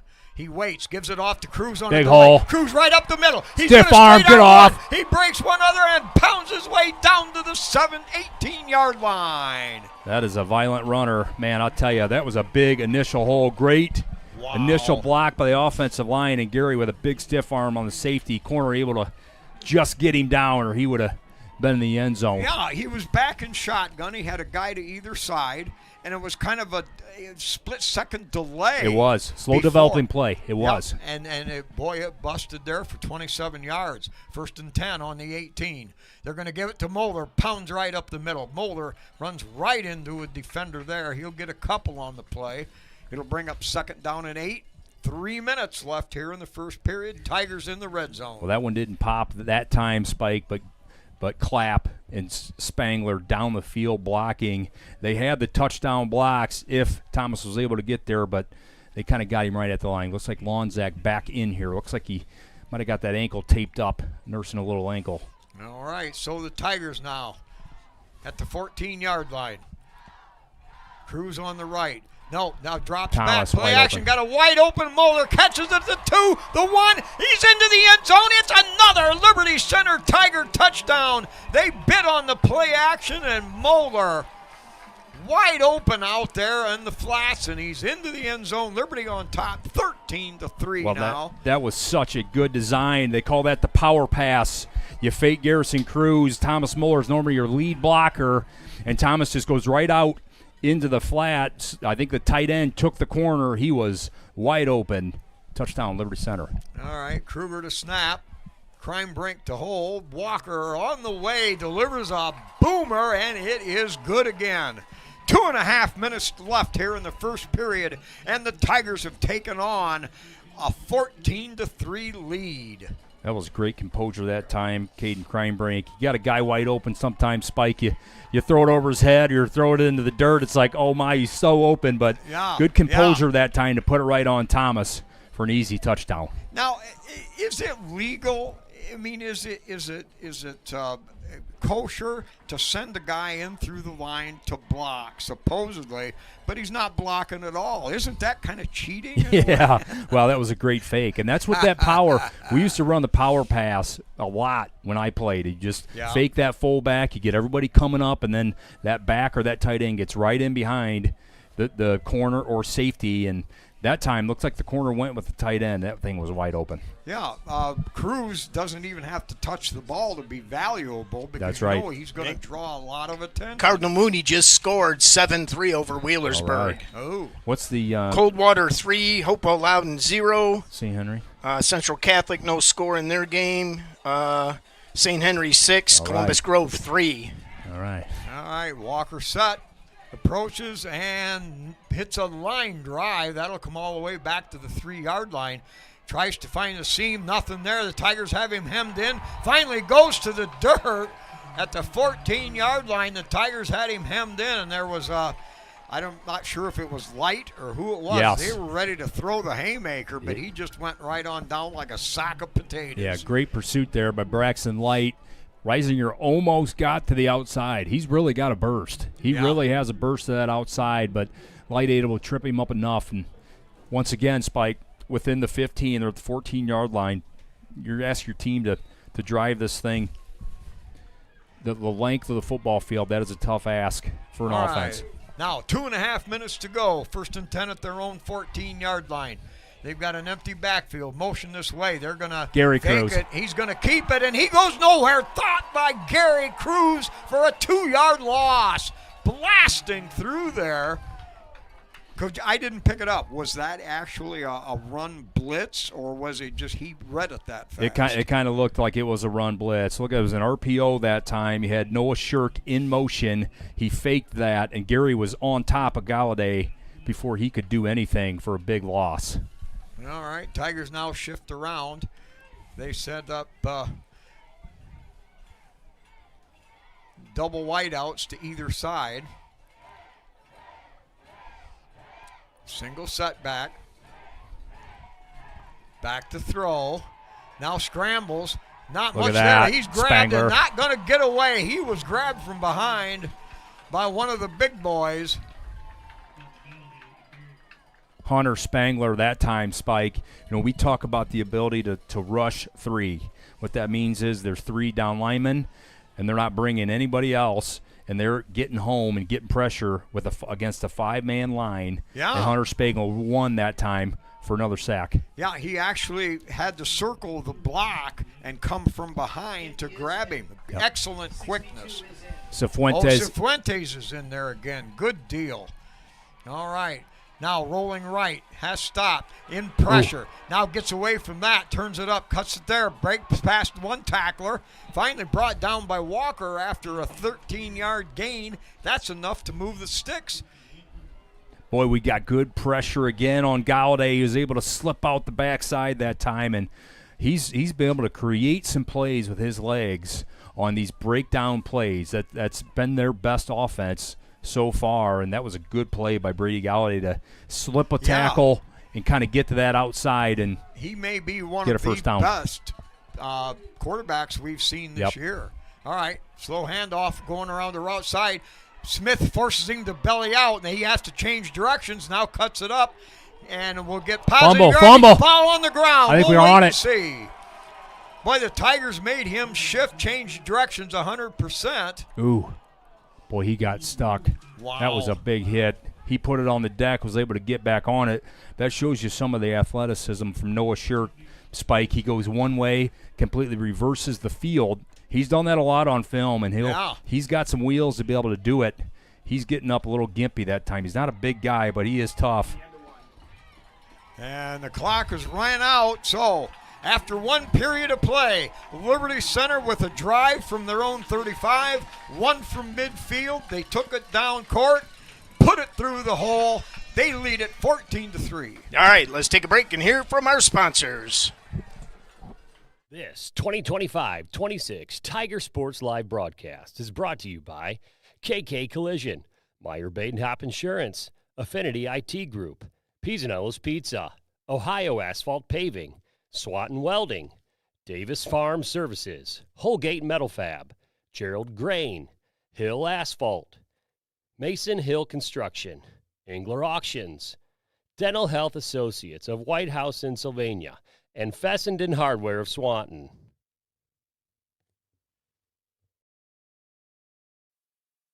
All right, we're back here for the start of the second quarter from Lima Spartan Stadium, the Liberty Center Tigers 14, the Lewistown Indian Lakers 3. Guys, I tell you what, the stands are packed on the Liberty side. It's amazing. It is. Talk about Liberty. We got here at about 5 after 5, and there was a line around the corner. Wow. I don't know what these Liberty people do. You know what else was kind of cool, though, too? We come through Columbus, or through down 109, through Columbus Grove. Oh, yeah. And they were all headed out of town, too. Welcome to small-town football. All right. Play action. They lob it over the top. That breaks one tackle. Picks up about 4 on the play. They just simply lobbed it up over the top. The Tigers had it read well, but the little shift of the hips slipped one tackle, picks up about 3. That's going to make it 3rd down and 3 now. Here at the start of the second period, the ball rests on the 30. Indian Lake going quick here on 3rd down, Spike. 37-yard line. They've tightened up the formation. They've got 2 wideouts to the short side of the field. The far side, only 1 over here. We've seen as many as 5. Now motion back to the football. Now rolling this way, has time. Now is under pressure. He's hit. Oh, He's yeah. dropped. Sacarino! Well, I think that was Navarre and Lonzak back in there, Spike. Great initial pressure. Galladay, nothing down the field. He kind of looked back door again. He was looking to kind of sneak out. Boy, Navarre all over that, closed that thing down, and Lonzak was able to corral him in. Big sack on and third you down. can give credit to the defensive backs. You could almost call that That's right. a sack by the secondary in a manner of speaking, because he had no time, or had time but nobody to throw to. Short wobbler. That's going to hit at the 35-yard line, and Liberty Center has to let it take a few bounces. It came up a little short of in what Liberty Center has, of course, concluded. And so Indian Lake now will have give the ball to Liberty on about their own 20-yard line. Well, another big stop that time for Liberty Center. They got the first down on the quarterback scramble, able to buckle down, then to get three next plays, get a punt, get your offense back on the field, and Indian Lake has not had an answer for the run game so far, Spike. They're going to have to add some bodies in the box, I think, to handle this. All right, 10-20 on in the second quarter clock. Liberty Center with the ball at their own 20-yard line. Double wing package, now motion, Cruz. He'll take the jet sweep handoff, runs right into a couple tacklers, breaks through them, spins away, and dives forward for a yard. That was about 15 yards worth of running, taking on about 7 bodies. Gains 2 on the play. Gary about flipped the field like Noah Shirk's been doing. He almost flipped the field that time for a big run. We're able to get him corralled after a couple-yard gain. Indian Lake got a 4-man front here, Spike. I think they're going to have to add a body on the line and maybe another linebacker handle this run game. All right, 2nd down and 8 from the 22. Cruz in motion. They fake it Inside right reverse. back to Barrett, but Indian Face Lake mask. waiting for that, They and got that's it. going to be no gain on the play. However, we've got a flag. One of them stinking rotten, no good yellow flags, I think, is going to be in favor of the Liberty Center Tigers.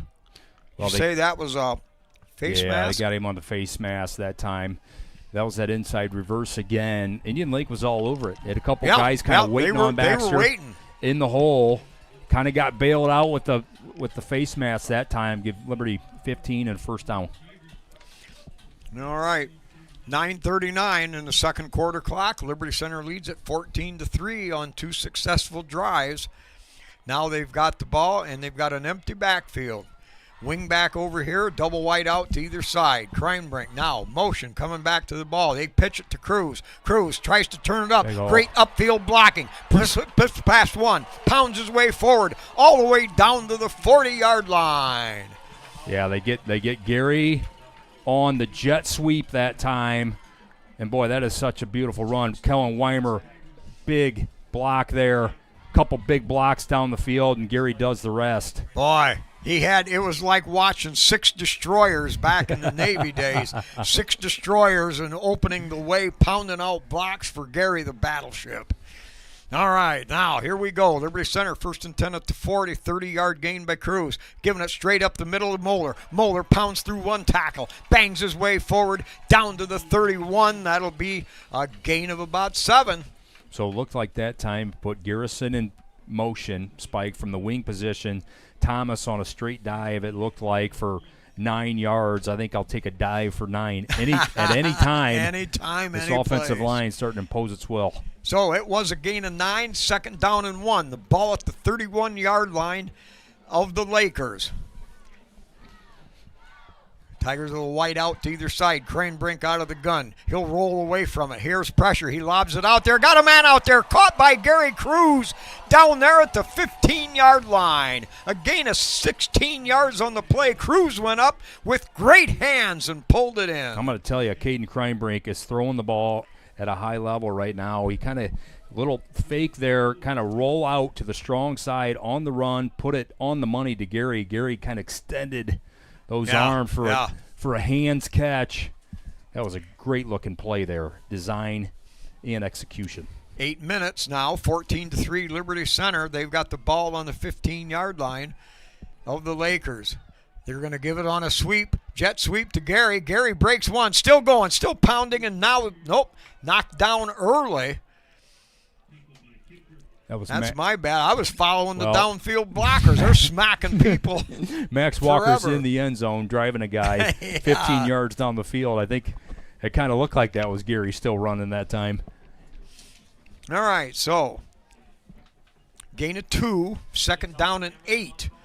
The ball in the red zone on the 13-yard line of Indian Lake. Now the Tigers shift. They'll set up now double wing package. Wide out over here in Gray. Straight drop. Looks for Gray. Throws it lob over the top. Oh, Gray what a with catch! one hand. Unbelievable. Yes, he did. Hang did. on to that? That's a Liberty Center Tiger touchdown. I don't believe it. What a catch. That's Sunday afternoon stuff. Da-da-da, da-da-da. I'm telling you, Spike, he put the left hand up, one-handed that thing, brought it back down into the body, defender all over him. What a throw. What a catch by Ethan Gray. That's not his first time making a one-handed catch. He had one earlier in the season. That guy is acrobatic. Unbelievable catch and throw. Liberty Center now, that's their third touchdown of the night. Now the extra point attempt on the way. Good snap, good hold. Kick is up, and it is good. 21-3. Liberty Center has scored on all 3 possessions here in this first half. Man, we continue to talk about the amount of playmakers that Liberty Center has. And Ethan Gray, we probably don't talk about him enough because he doesn't get the ball all the time. But, man, I'm going to tell you right now, play that one back, folks at home, when you get a chance to watch that tonight. Left hand, snag that thing to bring it as he's falling on his back. Defender all over him. Yeah, that's one of the best catches I've seen. I mean, they'll show those things over and over and over again on Saturdays and Sundays on TV. Wow. That was great. You know, Ethan's not the tallest guy, so you throw a 50-50 ball up to him, a fade, and you're like, well, he's not a big leaper. He's not going to go jump over a guy, but his hands and his ability to catch the football is just kind of takes him to the next level. Yep. He, I don't have the stats right in front of me, but approximately on 30 attempts to him this year, he's caught like 25 out of the 30. Now that is some darn good reception material. Wow, I'm telling you right now, he's on my campaign train right now. that play alone. He's at the top of the list. Just keep it coming. Ethan Gray. Outstanding play. All right, so the Tigers to kick off. 7 minutes left here in the first quarter.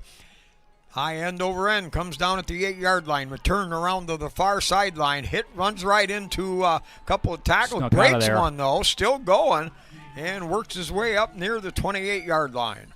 Good initial contact. Is able to break couple tackles that time on the return and get it almost to the 30. You know, if you're Indian Lake, you've had a couple decent drives, Spike. You've found some success on a few plays. The quarterback scrambling has been somewhat of a problem for Liberty Center so far, so getting the ball to 21 has also worked. We'll see if they got drawn up this time. They need a drive. They need a drive here. They have to get something put back together again, and it has not been on the ground unless the quarterback is scrambling. Now they'll give it right up the middle and slips through one on the quick hitter up across the 30 to the 31. Pick up a 4, we'll call it. Max Walker, Thomas Moeller from a safety spot, able to corral him after a short game. That's probably their best run from the running back position there tonight on a gain of close to 5. All right, 6.5 minutes to go here, period number 2. Liberty on top, 21-3. Here's the snap, drops back. Here's a blitz. No, gets away from one. Has to get rid of it. Throws it away to safety, out of bounds. But what pressure. They forced him out of the pocket, and then they got there late. Yeah. Galladay getting up slow. He took a pretty big stick there. He's been limping around a little bit. You know, to show some of his strength, Lonzak had a wide open lane to him that time. He was free, unblocked, and Galladay was able to shake him off and get free. We don't see that very often. No. Normally, Lonzak's got you in his sights. You're going down. Galladay's an like athletic. A vice grip. Galladay's an athletic player. Yeah, he's a good ball player. All right, out of the gun. He's going to run a kind of a reverse, Nothing and that's going to be doing. hitting the backfield, and it's going to be a 3-yard loss. The Tigers don't bite on that. They stay with him on the end sweep, and he's knocked out of there for a couple-yard loss. It'll bring up 4th and 8. Spike, I think they had a trick play that time. They had Reisinger taking the snap. They were going to pitch it to Galladay, and I think he was going to do a flea flicker. Oh, but Lonzak was all over that thing, and Reisinger couldn't even make the handoff. Great play there by Jackson Lonzak. He read the play. I got you. Wow. All right, back in punt formation. 5.5 minutes. Block, the block, punt's punt. blocked. Rolling around loose, and Liberty Center will have it. There goes Lonzak again. Wow, Lonzak. Unbelievable. I don't even know. Boy, he caught that one right in the midsection. Normally you get that with your hands, but he looked like he come unblocked. And that was a great effort that time. Jackson Lonzak. Here we go. Liberty Center, another outstanding special teams play on a short field.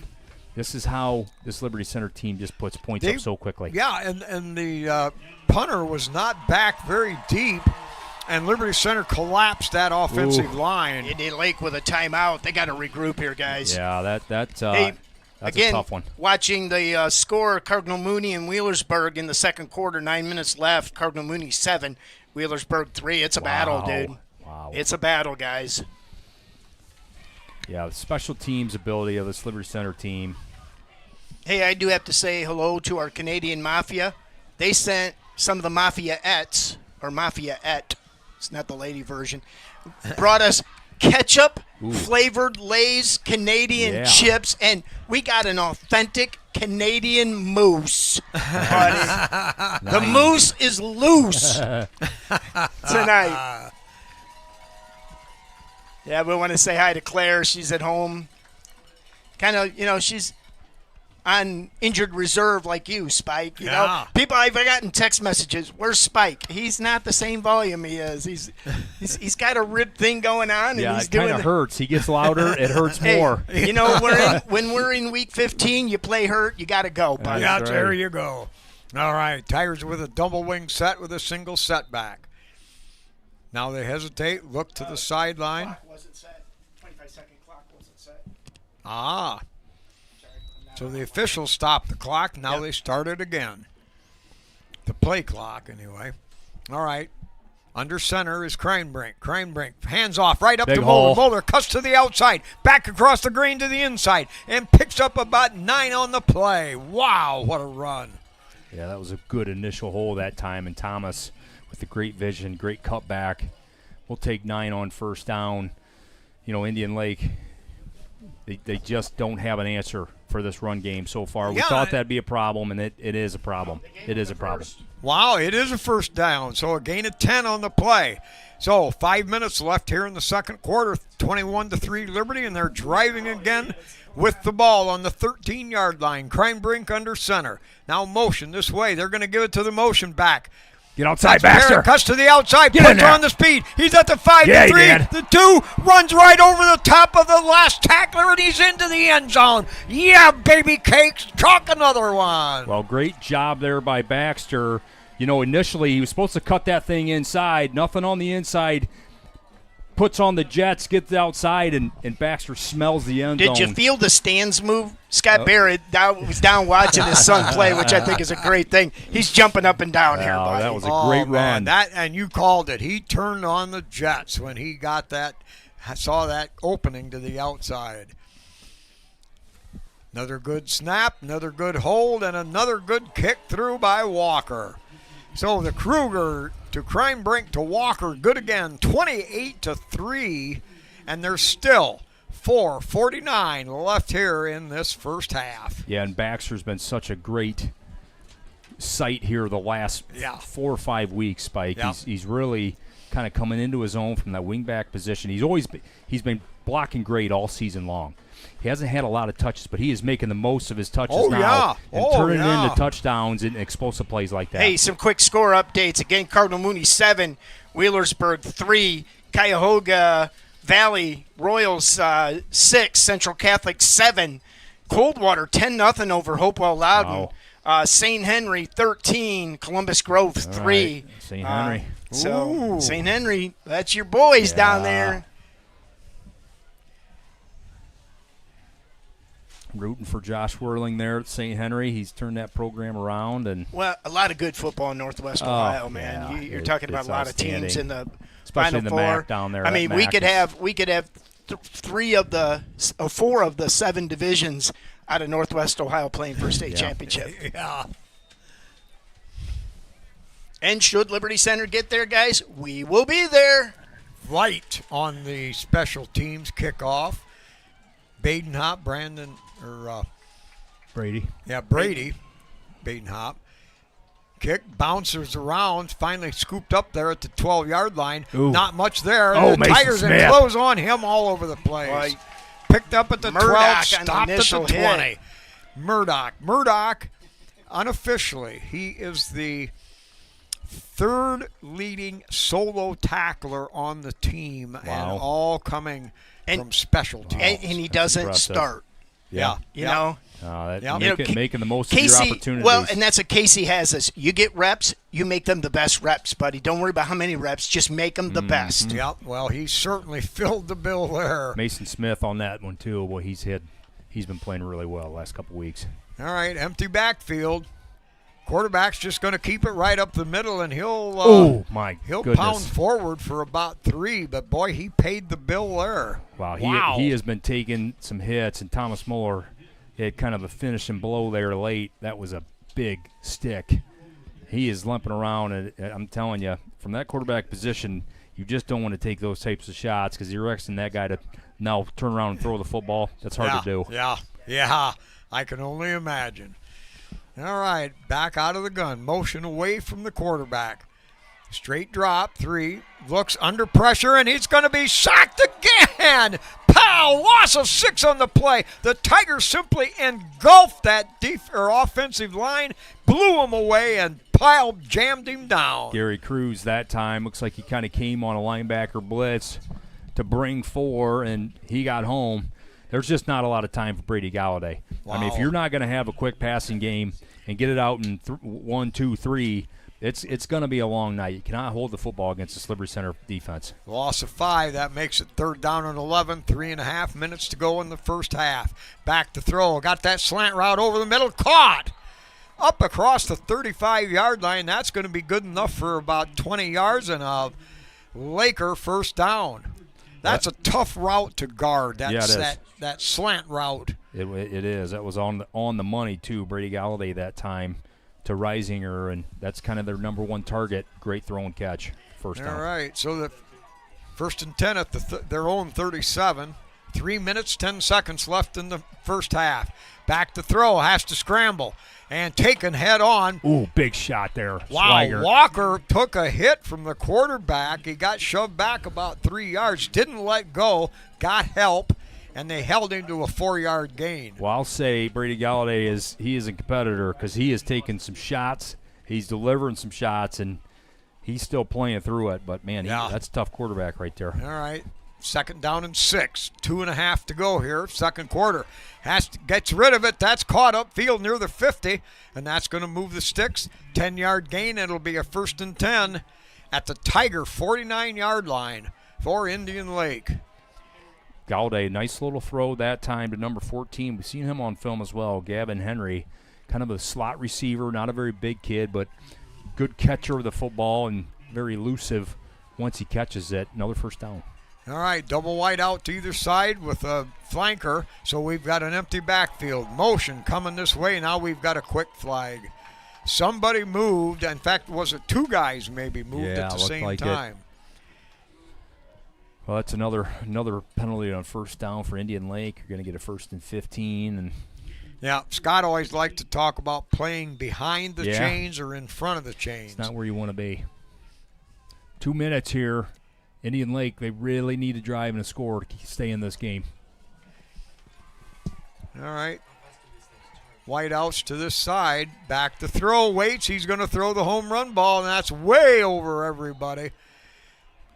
The receiver cut the route off, turned to the outside, and the ball was thrown like it was a fly route. So way overthrown, incomplete. That'll bring up second down. Yeah, Ethan Gray all over that one. Thomas kind of had the help, safety help over the top.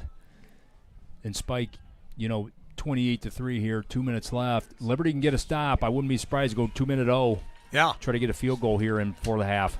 Tigers with an extra defensive back in there. They're going to throw a little out route, caught down there inside the 45-yard line. That'll be a gain of about 8 on the play, and that'll bring up third down and about 4 to go. Ball resting at the 43 of Liberty Center. 1:45 and clock running. Single setback now. Quarterback drops. Looks, waits, Max Walker. And sacked again in the backfield. Loss of 6 yards. Saccarino. Was that Spangler? I think that was Spangler that time. My apologies. Hunter Spangler with his second sack from the defensive end position. Boy, he's getting incredible pressure from that outside, and boy, he's having a heck of a game. Hunter Spangler. Liberty Center takes a timeout here. Well, I think that's what you're going to see. You got 1:30 here. You're going to have a 4th and 10. I'm guessing Indian Lake's going to go, and you guys still 2 timeouts. I think Liberty Center's going to try to go down and get some points here, and see if we can't get a running clock in the second half. Yeah, we'll get the ball the second half too. That's right. I believe. That's so. right. Hey, again, games we're following. Wheelersburg just scored, so 10-7. Wow. Wheelersburg over Kirkland Mooney, and it's coming down to about 3 minutes in the second quarter. So a battle in that one. We'll try to stay up on the other area games. Yeah, Mooney's been a perennial football power, and as far as that goes, Wheelersburg, they've had their days in the sun as well. Yeah, well, both of those teams, I've seen some film on both, and regardless of who it is, 2 great football teams that talent all over the place, speed and toughness. They look like they're going to go for it here on 4th down. You got about 4th and 10 here. All right, they've got one wide out wide to either side with a slot back and a single protector. Now motion to the wide side, dropping back to throw. Looks, has a man over the middle. That's going to be caught, and that'll be a first down for Indian Lake down inside the 40-yard line. Well, there's that slant again, Spike. That inside guy kind of clears out the safety, and he kind of runs that in. And against the cover 3, that's a tough guard that time. Safety's vacated. They've had some success on that route right there. All right, 1:14 clock running. Quarterback drops back, looks, now has to scramble. He's going to be hit again. Oh, he got out of it. Got out of one, and they finally bring him down on a delayed effort sack all the way back to the 44. Hunter Spangler got tackled from behind. Hunter's going to get credit for the sack. Weimer initial pressure. I'm telling you, that Galladay is strong, man. I mean, you got to really bring your feet to get that guy to the ground. He kind of got out of the first initial sack, and Hunter cleaned him up. I think that's Hunter's 3rd sack of the night. I think it is. Boy, he is having a whale of a game so far. Wow, we've got a timeout on the field. Are you campaigning again? Well, the driver of the train here, dude? We're putting check marks on here. I just mental notes on. You get a man of steel, and you get a man of steel. I'm going to give the man of steel to Spike tonight. Yeah, absolutely, you should. Coming out of the dungeon, broken ribs and all. He's just showing up. Bad sense of direction. Yeah, a good God was the only thing to save the day there. Believe you me, hey, while we got a break, St. Henry 13, Columbus Grove 3, Cuyahoga 14, Central Catholic 7. Wow. Coldwater 10, Hope Out Loudon 0, and again Wheelersburg 10, Cardinal Mooney 7. 28-3 here in Spartan Stadium. The Liberty Center Tigers over the Indian Lake Lakers.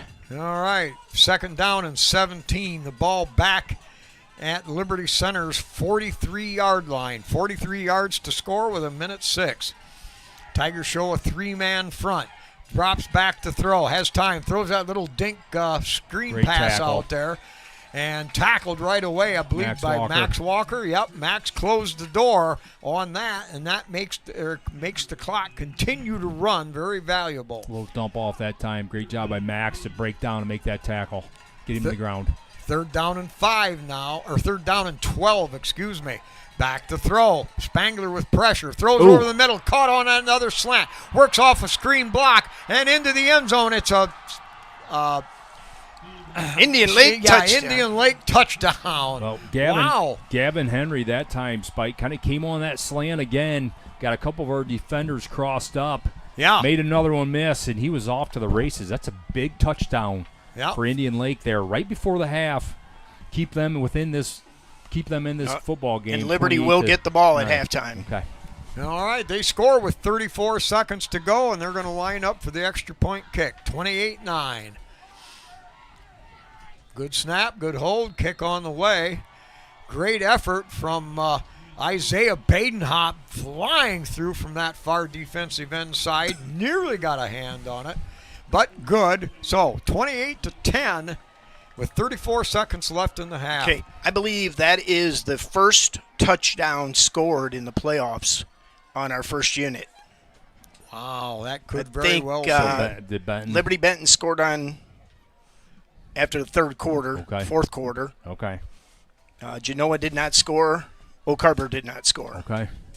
Well, Brady Galladay that time, man, that was another good throw. Oh, yeah. He's only a junior, this quarterback for Indian Lake. He's a good-looking player. I'm telling you, the way he runs it and the way he throws it, guy's got a bright future ahead of him. And well, Indian Lake's got a great man. Yeah, this team is competing. The coach down there putting together a great program after some devastating circumstances in the community, and they're rallying around them. It's pretty cool. All right, now Liberty Center with 34 seconds, and they work on that 4-minute offense, 2-minute offense all the time. They work on a 34-second offense. Yeah, you got two timeouts. Have, yeah. All right, we'll see what we can get on the return. Here's the kick. High, long kick. That's going to go everybody's head and all the way through the end zone, out the other end. It'll come out to the 20. Well, Jigs, Liberty does have that 80-yard 0-1 trap. Oh, that's right. We've seen it many times. Matt Orr most recently over at Bryan. I'll never forget that play right before the half. Yeah. Man, that was pretty crazy, but you're right. The playbook is still wide open because we have explosive plays from the run game and the pass game. So I would not guarantee this Jackson will be a pass. Lonzak time. Great place to showcase something. And you got Badenhop wide or Gray. All right, a wide out to either side, a wing to either side. Kreinbink dropping back, rolling right. In trouble and still on his feet, breaks a tackle, pounds through another one, picks up 9 on the play. But the clock stops now at 25 seconds left. Tigers use their second timeout. Okay. Looks like Casey will try to drive this thing down and put some points up. And it's a long chore here for them to pull it off. But just the fact that they're running it in a game that means something. Right. You never know. Yeah, you might need this experience. Well, Max Walker, he hit a 43-yarder last week. Capable leg. It's always nice to give your place kicker a chance at a long one because you just never know when you're really going to need it. Yeah, what was that, a 45-yarder maybe? I think was it 43 last week? 43. Okay. Max. It would have been good from probably about 47. Yeah, he's got one heck of a leg, and we know what he does on offense and defense. All right, skilled position people. We've got Gray out there, number 2, Badenhop, number 7, as designated wideouts. You've got Lonzak lined up as a wideout on the far side with trip receivers over here. You got Lonzak by yourself, short side. I'd fade him up. Kreinbrink, straight drop, has time, throws it over the middle, and it's Great caught throw. up there by Lonzak across the 50 down to the 45. Liberty Center's going to come up and chuck the ball. They practice even that. Spike it. Good. All right, now the ball's at the 45-yard line. Lonzak downfield used his body to screen the defender and then pulled it in like a gargantuan. Well, that's a deep slant that time, Spike. We don't see that play a lot, but he had single coverage at the top. I said fade him up. That's run him deep, but, boy, that was just a deep kind of slant in, and what a great throw by Caden Kreinbrink. Put it right on the money. Good catch. All right, 15 seconds left. left. We're in business here. Still one ball timeout. At the Indian Lake 45-yard line. Lonzak spread out wide to the far side. Trip receivers over here. Single setback. Now Kreinbrink rolling to left to his strong side. Lofts it out there. Got a man out there. Gary goes up with one hand. It was too close to the sideline. Gary couldn't get enough on it to pull it in. It'll be incomplete. 10 seconds left here in this first half. You probably got to play, and you got the timeout. So if you can get, what do you think here? Probably 15 yards. That would set up a 47. See, down to the 25 and make it a 42. So I think we got to aim for the 25-yard line. We need 20 yards. And then you got to get a quick TO. In 9.8. Kreinbrink back to throw.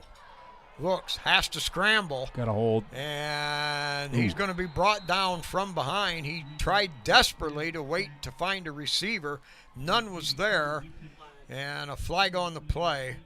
And I believe you guys alluded to the point is probably against Liberty from where it was thrown. Yeah, that'll probably do it. Probably just go to the half now with 2.8 seconds and getting moved back 10 yards on that holding call. Caden kind of got tackled awkwardly there. I was kind of holding my breath, hoping it wasn't an ankle or knee, but that kind of looked a little awkward, but he's okay. Well, now here's something you put out there to showcase for next week's ball game. Or just let you know what, Kreinbrink can chuck it 60. Yeah. Let's throw a 50-50 ball spike. I think they're yeah, okay. Okay, the clock did run out. All right, well, at the end of the first half, the Liberty Center scores on 4 out of their 5 possessions. They lead it 28-10 over the Indian Lake Lakers. All right, we'll be back after this halftime break.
Onto the U.S. charts for the first time. VH1 named this song the 18th greatest hard rock song of all time in 2009. Hold on to your seat as the band rocks it like a hurricane. Drum Major Carly Orbeck, is your band ready?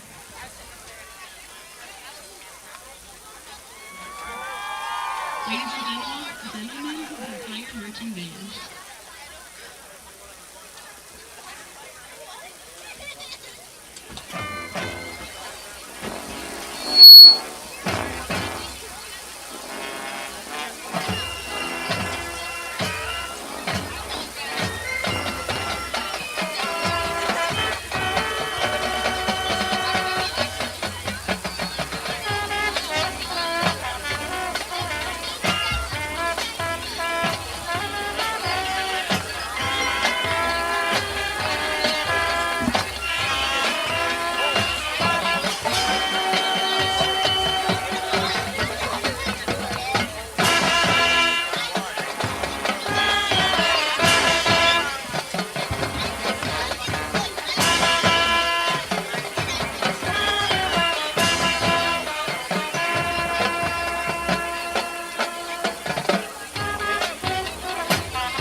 Past performance features our majorettes as they whirl and twirl, so keep your doctor on standby. Speaking of doctors, this hit was named after Dr. Max Jacobson's Secret Service nickname. Released in 1989, the hit peaked at number 1 on the Billboard 200 and spent a total of 109 weeks on the chart. It also helped Motley Crue spice the competition, winning them the Best Hard Rock and Heavy Metal Album of the Year. He's the one you call Dr. Feelgood.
Our next hit was released in 1986 and gave the band their first number 1 hit and is ranked among the 500 greatest songs of all time by Rolling Stone.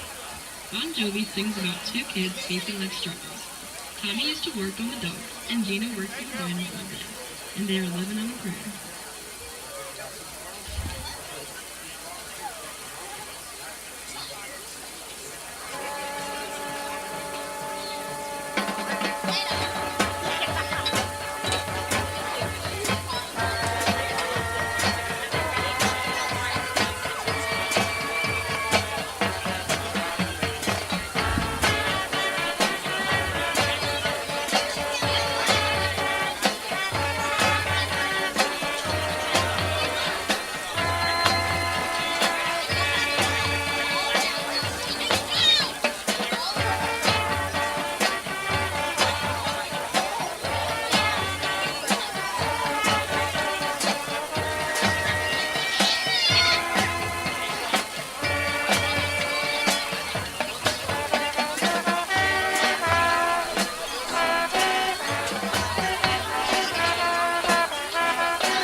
All right, we're back here.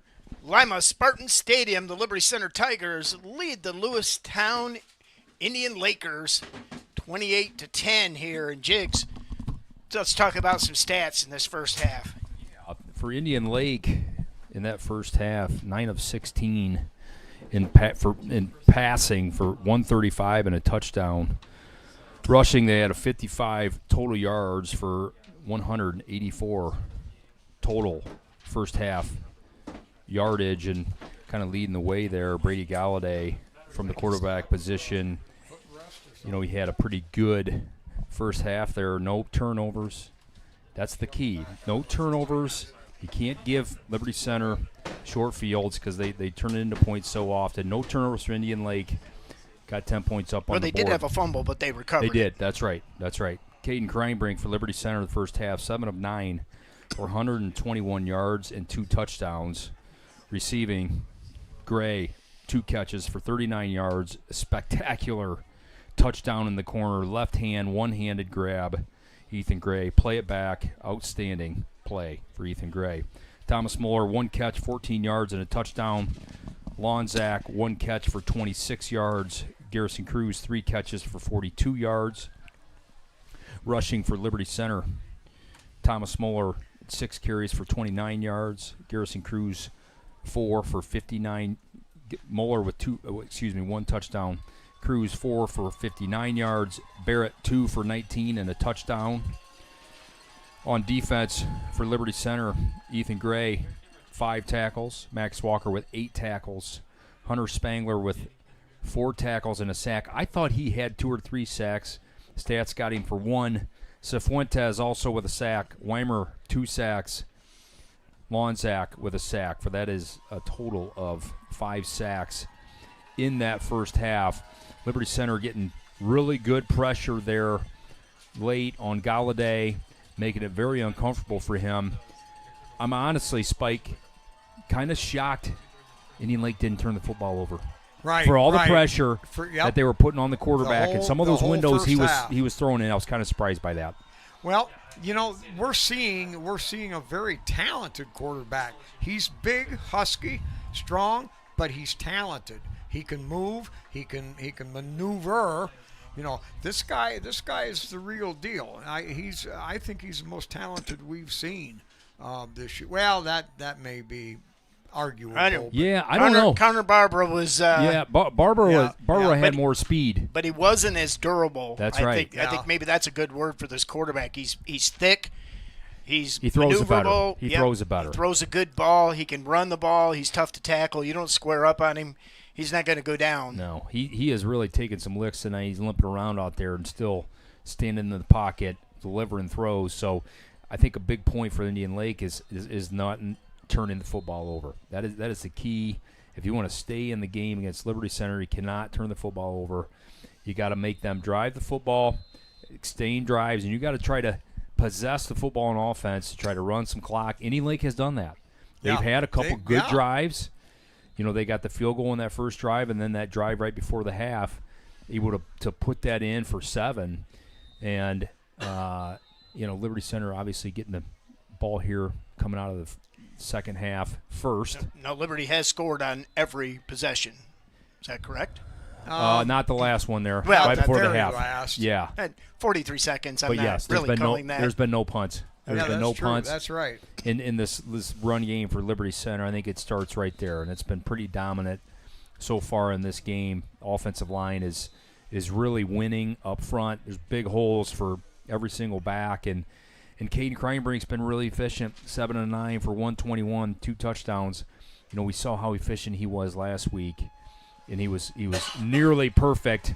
He hasn't been too bad tonight 8 of 11, either. 145, and it could have been better. 7 of 9, and really some throws down the field. They had a nice throw down the field to Garrison Cruz on a crossing route. Had a slant to Jackson Lonzak. So I like the way this Liberty Center offense is been playing. I think a little bit maybe of a breakdown on that touchdown for Indian Lake and that secondary.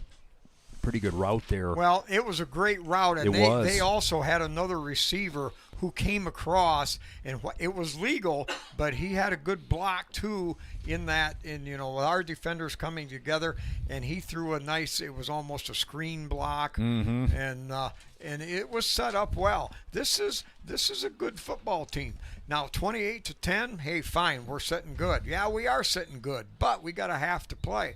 One turnover in the wrong place, a breakaway run of 50 yards gets called back, and they break another big play, and they're right in the game. That's so right. We can never count the old story about counting your chickens. Well, and Spike, I've worried a little bit about Liberty Center in playing 4-quarter football games. Didn't play 4 quarters last week. Didn't really have to play 4 quarters against Liberty Benton or Oak Harbor. This goes 4 quarters, and the starters have to go in. I think that's probably a good thing for Liberty Center. I agree. Because we're going to have a 4-quarter game. Good point. If we happen to get by this one, there will be a 4-quarter game next week in Canton. I guarantee you that.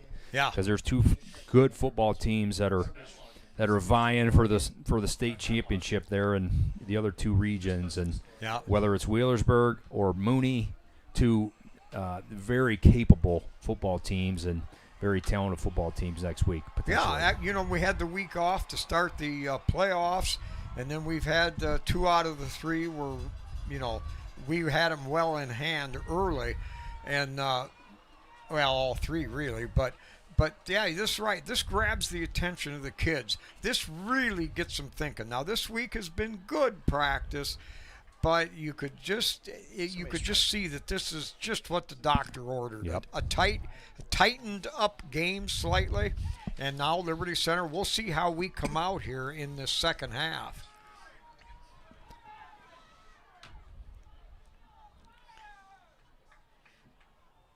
Yep, and we mentioned it earlier, but what a great crowd. Capacity. I love it. Filled up. This is something to look down below and see.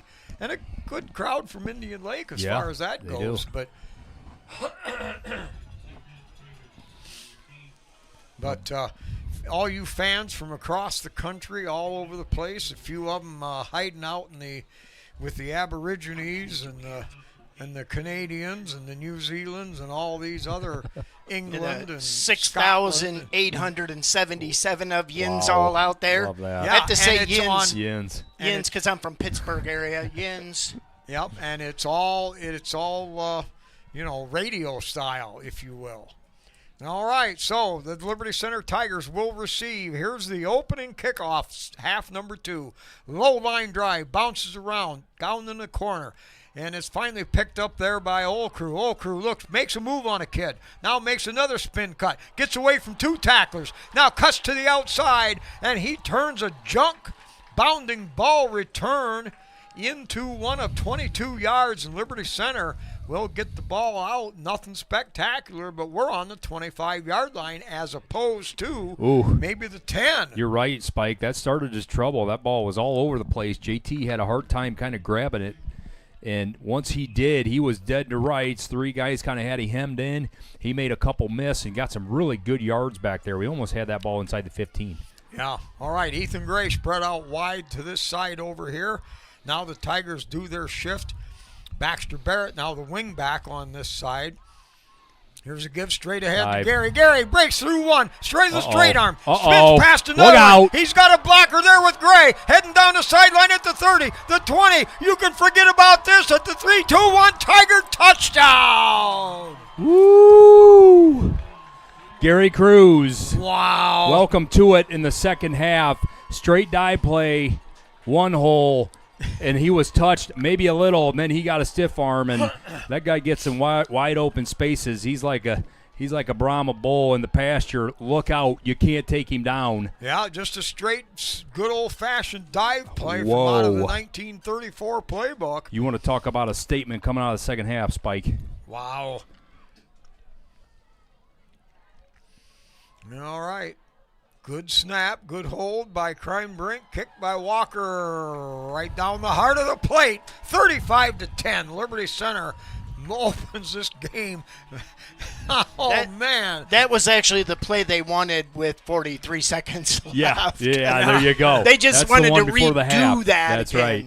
Man, I tell you, it's a beautiful thing when you get a hole like that and Gary comes through untouched, and you got safeties and corners on him. It's just a bad matchup with his ability to stiff arm and run through arm tackles. Ethan Gray with a great finishing block at the end there. You know, he kind of did the same thing. He got up in front of 21. He didn't want to clip him. He wanted to hit him on the side. He airplane blocked him. He airplaned him. You're right. Got right in the front and just basically said, you're not going to get him, and Gary didn't need a whole lot of help. Well, and, you know, one of the things that I noticed in just trying to watch the play while I'm running the clock here is the speed. I mean, he had DBs chasing him. Yeah. And they're speedsters chasing him, and he outran them. He is quite a player, Garrison Cruz. 5 carries for about 135 yards. What's that divide out to? That's some pretty high math right there. Oh, now they're going to do a little onside kick. They that got ball's it. rolling around. Oh! Still loose on the deck, pounding around. Divers everywhere. That ball kept bounding around. It was like what do you call that? Muddle huddle like yes, thing? Like it a was. rugby scrum. I don't know that I've seen Liberty do that. They kind of huddled, came right out of it. Great kick by Max. That ball got kicked again. Somebody almost got on it. Then there was a scrum. Oh, man. Well, that caught me off guard. But what happens, I saw it in practice. It's like a muddle huddle. They're out milling around, and they haven't got to the line of scrimmage to kick off. And then they just charge a group of 11. Somebody kicks it, and then there they go. Great design. Great design that time. All right, good show. Good something to showcase. All right, so Indian Lake has the ball at their own 35-yard line. Back to throw. Slant over the middle. That worked in the first half. It works again. He's got running room and all the way down to the 40-yard line. That'll be a gain of about 22 yards. Yes. 1st and 10. Spike Gavin Henry again, number 14 on that slant route. If you look at slants against a cover 3, you got your corners in the deep third. On the outsides, you got your safety in the middle. A slant would be considered a beater to a cover 3, and they're getting some success on that route right there. That's another big one there, Indian Lake. All right, Indian Lake for the 1st and 10 at Liberty's 39. Back to throw. Here comes pressure. Now he breaks it straight up the middle, hit by Walker. It'll be a gain of about 5 on the play. Walker came back out of the pass route to make the tackle, but he had 5 open yards out of it. It nearly looked like a quarterback draw. The quarterback's limping again. Galladay, that was a good run again, but boy, you keep coming up and letting Max Walker stick you, and that's going to put some bruises on you, and he is not feeling well right now. Max Walker, trust me, goes around with a big smile, but don't read that one. All right, now out of the gun. 2-step drop, and we've got a flag. Stops the play immediately. There must have been 2 men moving, and that must stop the play. I'm not sure that was the designation, but it'll cost them 5, so they'll get Liberty's defense will get that 5 yards back on the scramble. Yes, Spike, that slant's been a good-looking play for Indian Lake. It's been there. They've hit that 3 times tonight and gotten good yardage on it. And that's good. Liberty Center needs to see that. We'll see if they come back to it here. All right, double wide out to either side. 2-step drop. You got to get him again. He took off 14 again. That's 2 in a row. Boy. Is it the receiver that's moving early? Yeah. Okay. Boy, that's just killer. What is that, 4 times tonight? It is. At least 4. Yeah, I mean, you're driving. You got 1st and 10, and you get – or is that 2 in a row? That's 2 in a row. So it was 2nd and 5, I bet he's done and then 2 in a row, so now it's 2nd 15, basically. Yeah, but they've had a couple other of those same kind of penalties, at least 2 others. Killer. All right, so the end result, Indian Lake has the ball back at Liberty's 44. They need 15 yards on 2nd down. They'll throw a little swing pass out in the flats. That's not caught. Gray was coming on. Old Crew recovered. They were going to get coverage over there, but pass was too high. A little swing pass that time to Noah Shirk, and he's pretty sure-handed, and that's normally a play he'll make, and he had a little bit of space. Ethan Gray was kind of fighting off the block that time. I think he probably would have made the tackle, but could have been some positive yards for Indian Lake. All right, again, double wide out to either side. 9.5 minutes to go here in the 3rd quarter. Back to throw, under pressure. Now gets away, steps up in the pocket, fires it downfield. What a catch. And is that caught? Wow. Wow, that was blanket coverage on who's laying there, getting up. Ethan Gray. Ethan Gray. Gray can't protect it any better. No, that was outstanding. That's great coverage that time. Brady Reisinger kind of boxed him out a little bit. It was almost like a deep slant again, or almost a post route spike. Yeah. And that play's been working here tonight, and what a throw Brady Galladay to put it on him. Ethan Gray all over his back, but boy, that was in a tight window. 35-yard gain. Now they've got the ball on Liberty Center's inside the 10-yard line. We're going to have it marked on, I think, around the 6 or 7. So first and goal there. Now they're going to give it off that left side. Not much running room there, nothing at all, and no gain of loss on the play. Got Walker underneath there, and I think Garrison Cruz as well. Not a lot of room up the middle on these run plays tonight, and well, you got those linebackers flowing. That is a tough place to live, is inside those guards. All Not right. a lot of space in there. Loss of 2. That'll make a second goal now on the 8-yard line of the Tigers. Out of the gun with a single protector. He'll roll right. He's got time to throw. Oh, he had that pump fakes. Now dishes it. Big hit there. Can't get rid of it, and finally has to tuck it under. He'll get down to the 7, and a late That flag flag comes in. Well, Max Walker again meeting Brady Galladay in the hole. Great form tackle that time. Max grabbed both legs, picked him up, dumped him. We're going to get a hold as well. We'll see if Liberty Center's defense can buckle up here and keep Indian Lake out of the end zone. You know, Indian Lakes had several penalties. Liberty Center is They have. nearly penalty-free. I'm not sure. I think you're right. I don't think they have a penalty And tonight. sometimes that's the difference in a ball game. Absolutely. Is the execution. Yeah, and they got to be Indian Lake off the check, but they got to be close to 35, 40 yards in penalties tonight. Wow. Now it's second and goal, but the ball all the way back at the 18-yard line. Just under 8 minutes left here in the third quarter. 35-10 Liberty Center. Puts a man in motion to the wide side. Drops back to throw. Over the middle. Great job and there. That's tipped right at the line of scrimmage and Dippy. knocked down. Was that the dipster? Yep. Yeah. Wow. El Toto. So the dipster got pressure. He got the knockdown, and he hit the quarterback. That was quite a play from his nose tackle position to push that pocket. That's what Dippy's all about. That guy is concrete, cement, and earthworks. That guy tightens up the whole middle, and it forces everybody to go Yes, around, sir. and that just sets it up for the whole squad. Well, we're going to get a third and goal here, almost from the 18. All right, 7:40 left in the third quarter. Out of the gun. Has time. Throws it. Caught on a quick in-cut slant. Hard slant in at the 10. That'll bring up fourth and goal from the 10-yard line. Well, there goes that slant again. Brody Reisinger. They got that thing timed up pretty well. That's a nice pitch and catch again. Fourth and manageable here. 4th and 10, or basically 10 yards with a touchdown. See if Liberty Center get a stop. Yep. Ball officially on the 9-yard line, so fourth and goal there. Watch that click slant again. 7 minutes left here in the third quarter, 35-10 Tigers. Got to be. Out of the gun. The snap. Here Drops comes. back There it is. one. Over the middle, slant again, and that time the Liberty Center Tigers had it defended.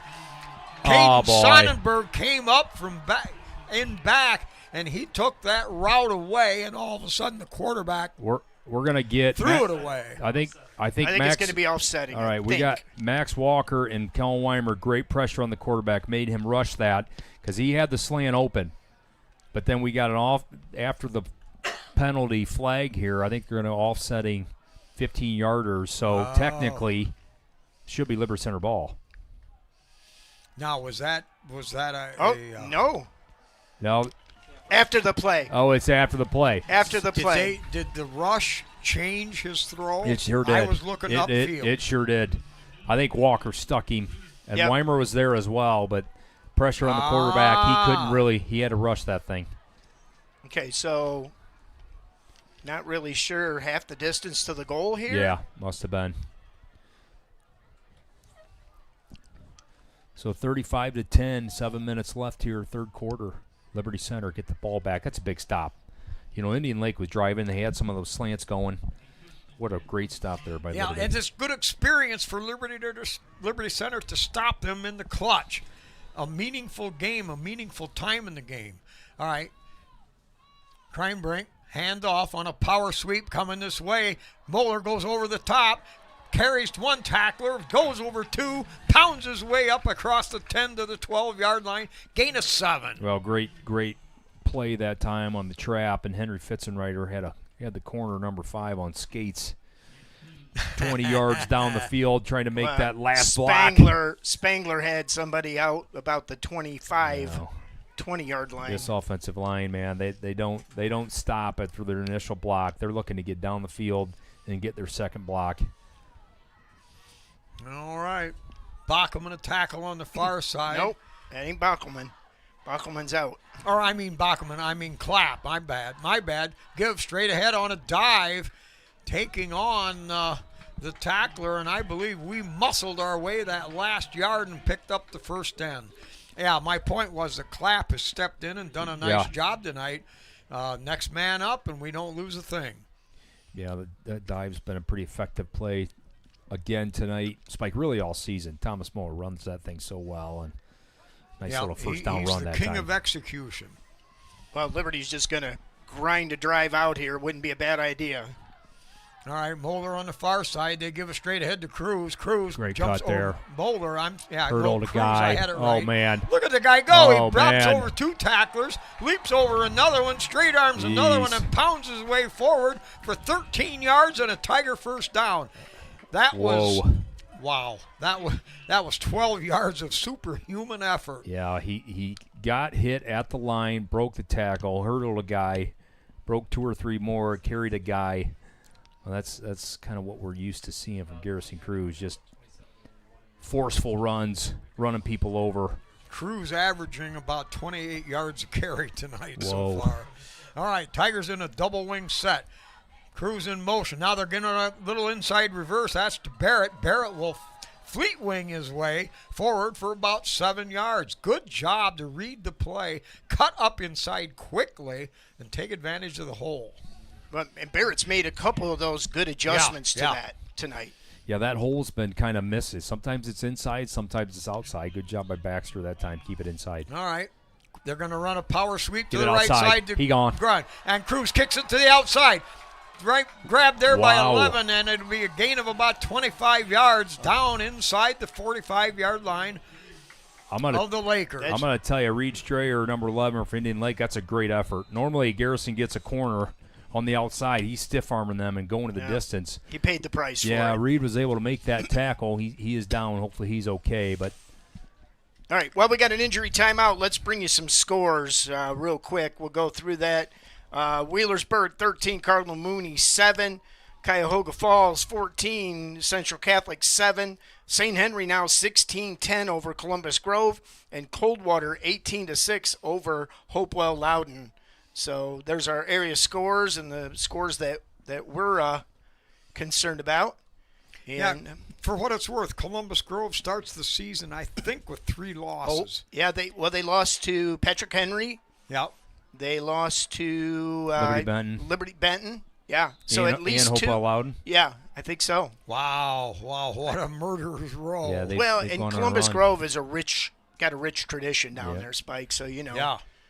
So all right, they get the injured Laker off the field. Okay, 4.5 minutes to go here, third quarter. Liberty Center driving. They've got a 35-10 lead, and they've got the ball on the 41-yard line of the Lakers.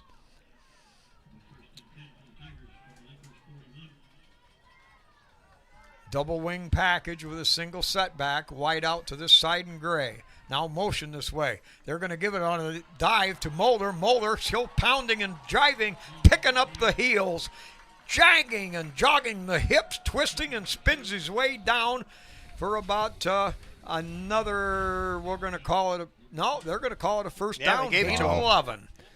Another great play. Thomas inside. I couldn't tell if that was a dive or a trap that time. He's kind of in that fullback position. Gary's getting a breather. This offensive line posing its will. All right, Moeller on the right. I believe it's Orth on the left. Straight drop on play action. Has time, has to scramble out of there. Breaks a tackle. Kreinbrink breaks another one, spins forward, and he'll get down to the 27-yard line. Gain of 4 on a good quarterback physical maneuvering, you might say. Continue to like Caden Kreinbrink, his decision-making that time. Didn't get the first read, second read not open. Had 3 or 4 guys kind of on him. Broke a tackle, able to get 4 yards on that. That's a great decision from a quarterback that's not turning the football over right now. He's making great decisions, both passing and when he needs to tuck it and run it.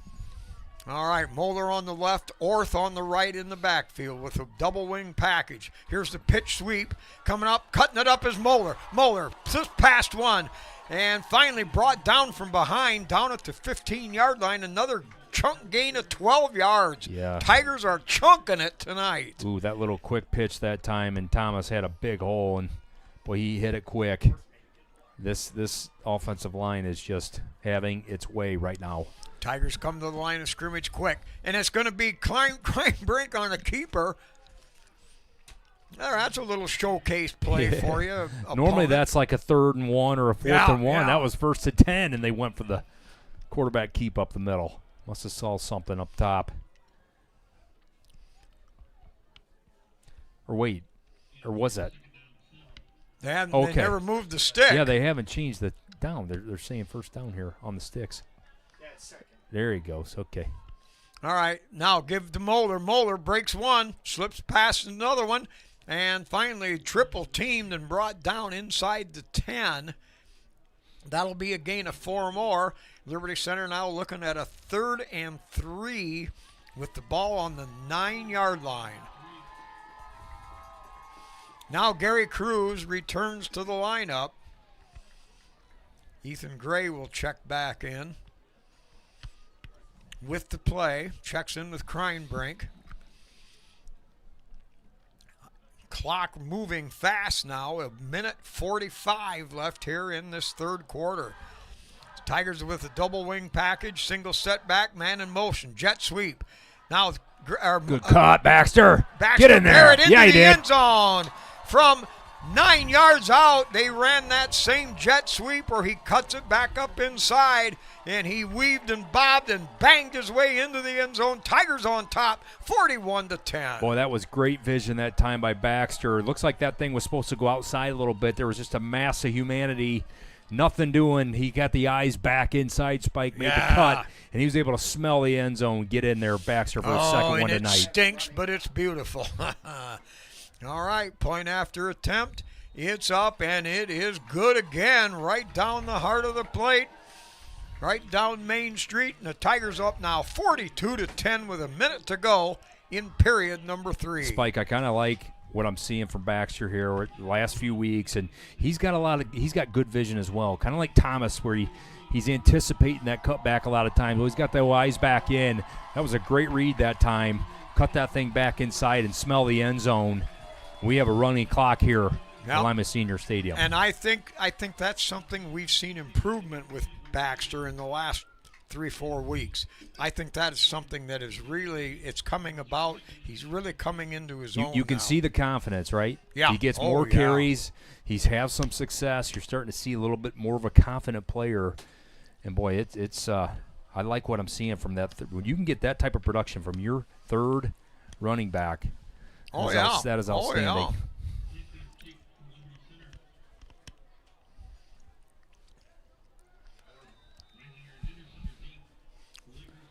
Oh, they faked that muddle huddle. They attacked the football and then stopped.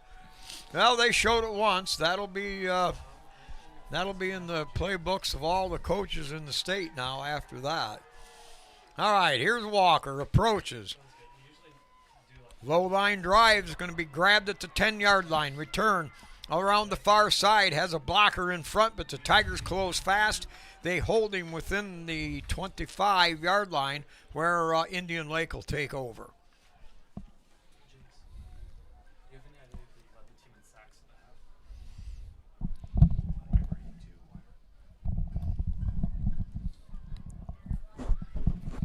So the running clock now is going to wind down. Indian Lake may be able to get a play off. Yeah, this thing's going to go quick from here on out.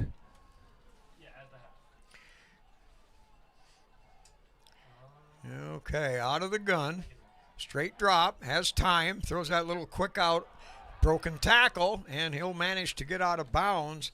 But the clock stops, third quarter is ended, and Indian Lake will have the ball when we return just up across the 30-yard line, 42-10 Liberty Center. All right, once again, we want to hear from our sponsors. And folks, you know what? I know some of you are out there paying for this game, and God bless Spectrum and what they do. We will never say anything bad about them, but you get our games for free, and it's because of these sponsors. So we appreciate them. Yes, we Thank do. them very much. This 2025-26 Tiger Sports Live broadcast is brought to you by KK Collision, Meyer Badenhop Insurance, Affinity IT Group, Pisanello's Pizza, Ohio Asphalt Paving, Swanton Welding, Davis Farm Services, Holgate Metal Fab, Gerald Grain, Hill Asphalt, Mason Hill Construction, Engler Auctions, Dental Health Associates of White House in Sylvania, and Fessenden Hardware of Swanton.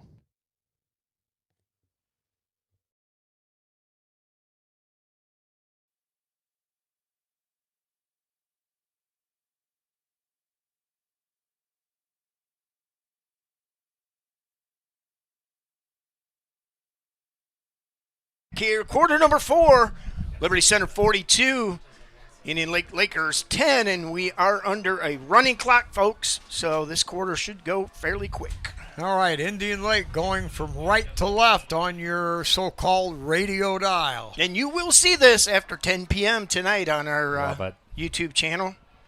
All right, empty backfield. Low snap, bends down, picks it up, got a man open over there across the 40-yard line. That'll be a gain of about 8, and a Laker first down up to the 42. There's Reisinger again. It's a good-looking player, man. Only a junior. Well, that quarterback running or receiver combination is going to be pretty nasty next year for Indian Lake. Oh, yeah, I wouldn't be surprised we'll see him again in the playoffs. All right, low snap, now rolling right. Tigers now with pressure. Ooh, gets stuck. rid of it, and it's just overthrown.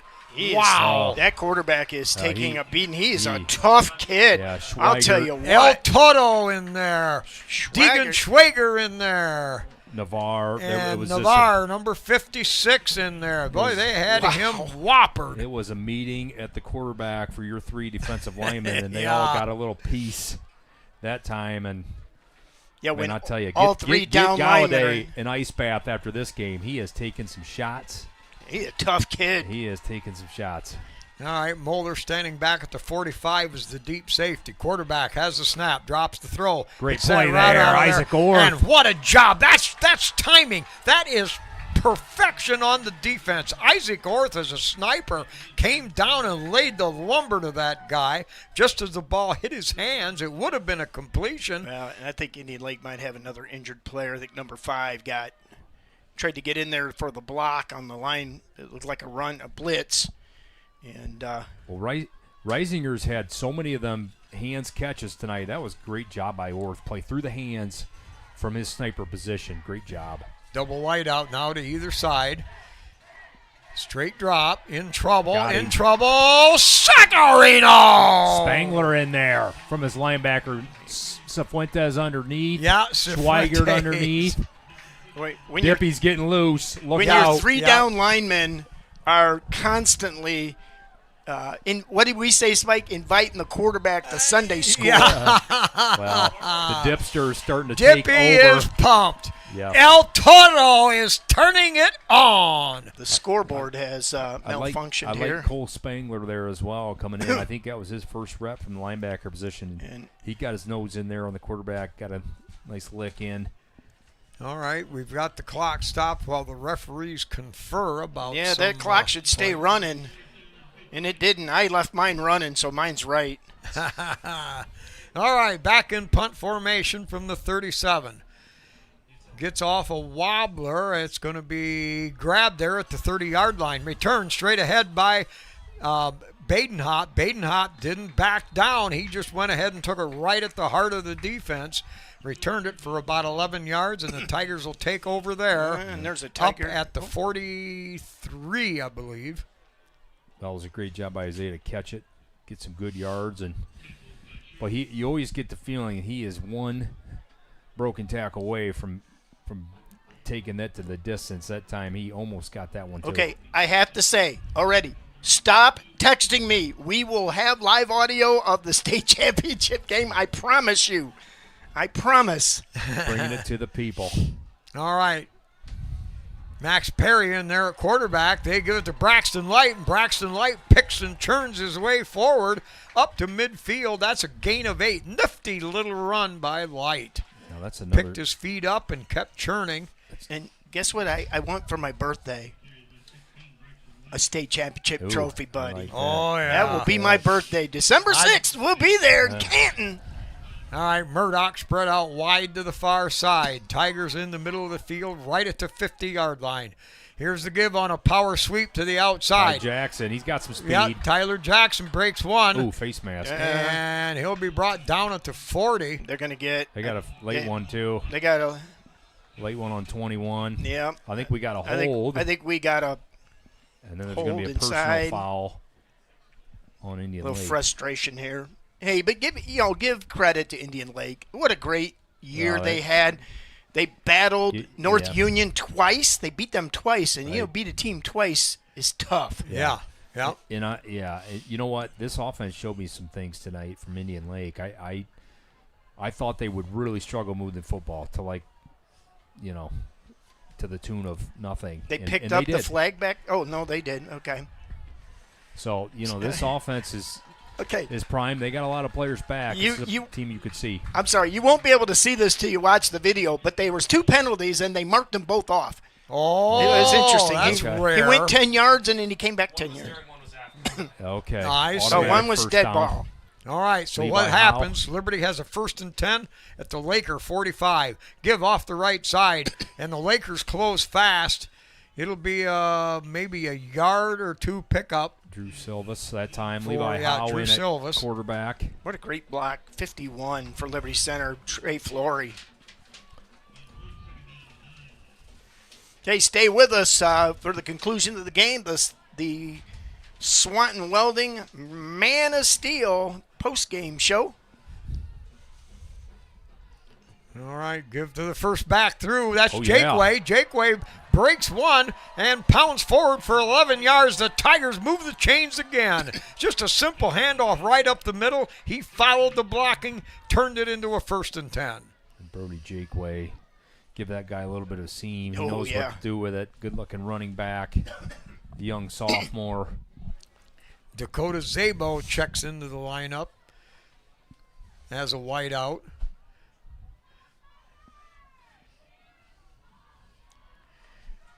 Tigers with a wing left set, dive play straight up the middle, but that time Indian Lake there met that, knocked it down for no gain.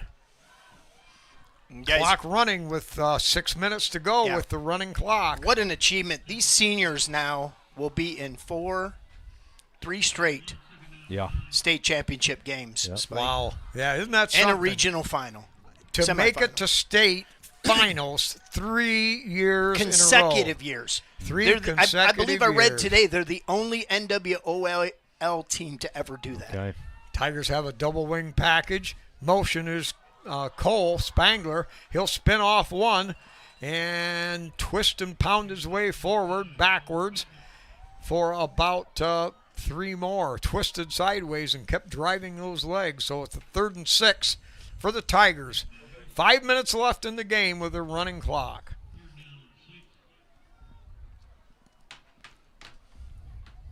Adam Foster, who's seen a lot of action as a defensive back, now in there as a wideout to this side. Wing left package. Twin setbacks. Now play action, back to throw. Howe out there, and it's picked off. Coming up the sideline. Howe out there, and throws out an arm. He was going to the ground. He had to dig in, leap back, got an arm out there, and brought him down on a long arm tackle. Well, Reisinger, he was looking to go to that house on that. It's a great job by Howe to not give up on the play, stay in that and make that tackle, or he would have scored. Boy, I tell you what, I think we're going to the finals. I think you can take that thing to the, what do you say, Spike? Take that thing to the clerk? No, give your name to the clerk. To the clerk, Spike. Boom Boom was over here trying to cue Yeah. him. Spike, do it. I knew it do was it. clerk. Give I your knew it name was to something. the clerk. Here we go. We're going back, boys. We are going back. That will be Saturday at 7:30 Under p.m. the lights. Let's do it. Let's do it. All right, so Indian Lake with one last gasp. Back to throw. Pressure coming on. Fires it upfield, and it's going to be over the head of the receiver on the sideline route at the 40. Incomplete. Clock still running. 3 minutes and 30 seconds left. Well, you know That's all that separates Liberty Center from a trip. Let's get some other quick scores. Hopewell Loudon now over Coldwater 20-18. Wow. Wheelersburg 16. Cardinal Mooney 7 late in the Whoa. fourth. St. Henry 13. Columbus Grove 10. And now Cuyahoga over Central Catholic 20-7 late. Okay. All right, back to throw again. He's going to throw the all for the marbles. And that's, let's see. Adam Foster, great coverage Yep, that Foster time. again. He's been a godsend this year, filling in when we've had injuries. He does. Still doing a good job. Great job from that corner And again, position. Stay with us for the Swanton Welding post-game show. We'll have the Man of Steel. We'll have the stats. I want to get the Gary Cruz. A lot of people want to know what his all-purpose yards were. We'll get those, and Caden Crimebreak and all the other Liberty Center Tigers. All right, 3rd and 10 from their own 45. Back to throw. Here comes pressure. Now slips, rolling out to the long side. Finds a man out there. That's going to come Caught back. at the It 40. doesn't matter. That's going to come back. Okay, there's a flag behind the line of scrimmage. Yeah. Barrett got tackled, I think. Okay, the clock continues to run. Now down to 2:10. Liberty Center on top, 42-10.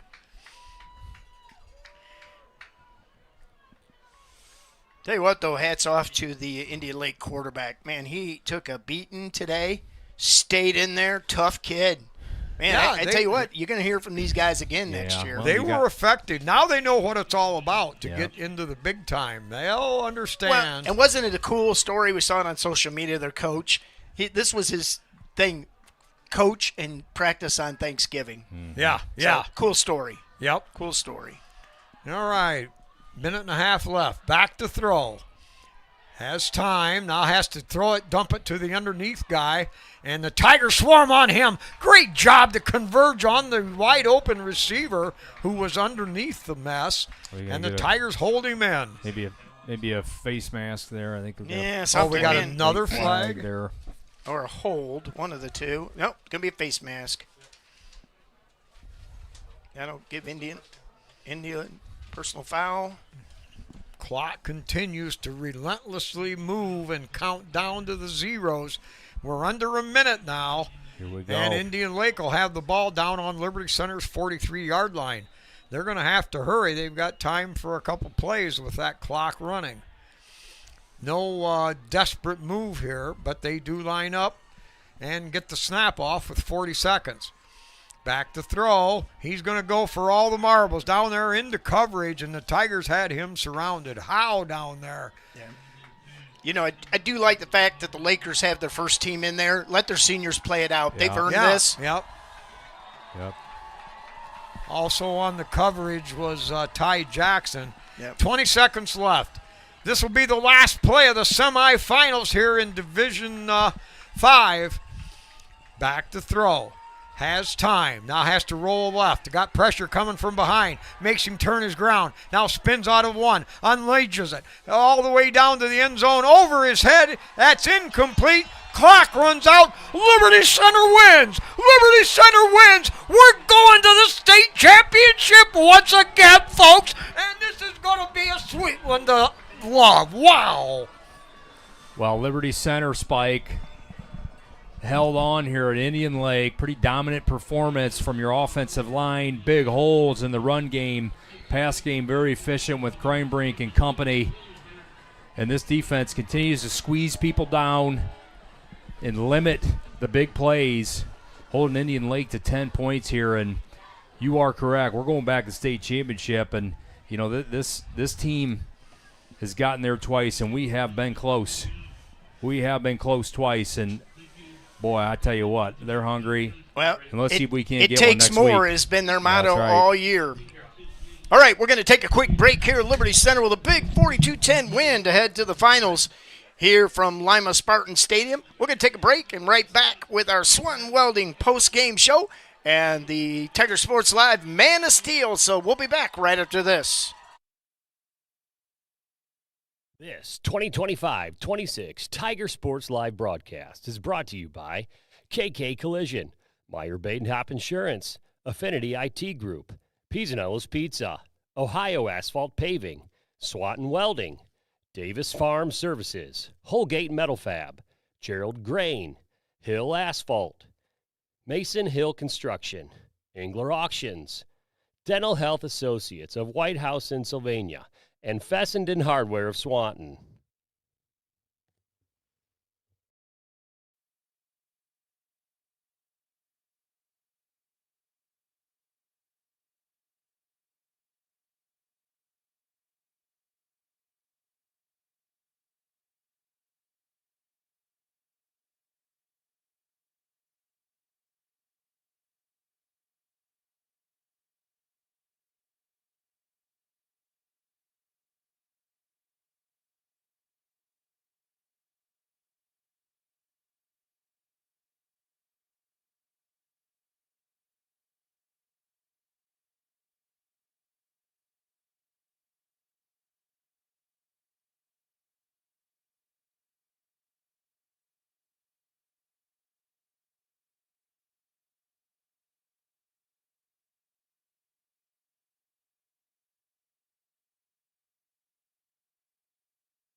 All right, we're back here from Lima Spartan Stadium, Liberty Center, on to the state championship here in Division 5 as they take down the Lewistown Indian Lake Lakers 42-10 on a big night for the Liberty Center's defensive squad and the big men up front. Jigs, what do we got for stats? Yeah, for Indian Lake rushing, they had 60 yards of rushing.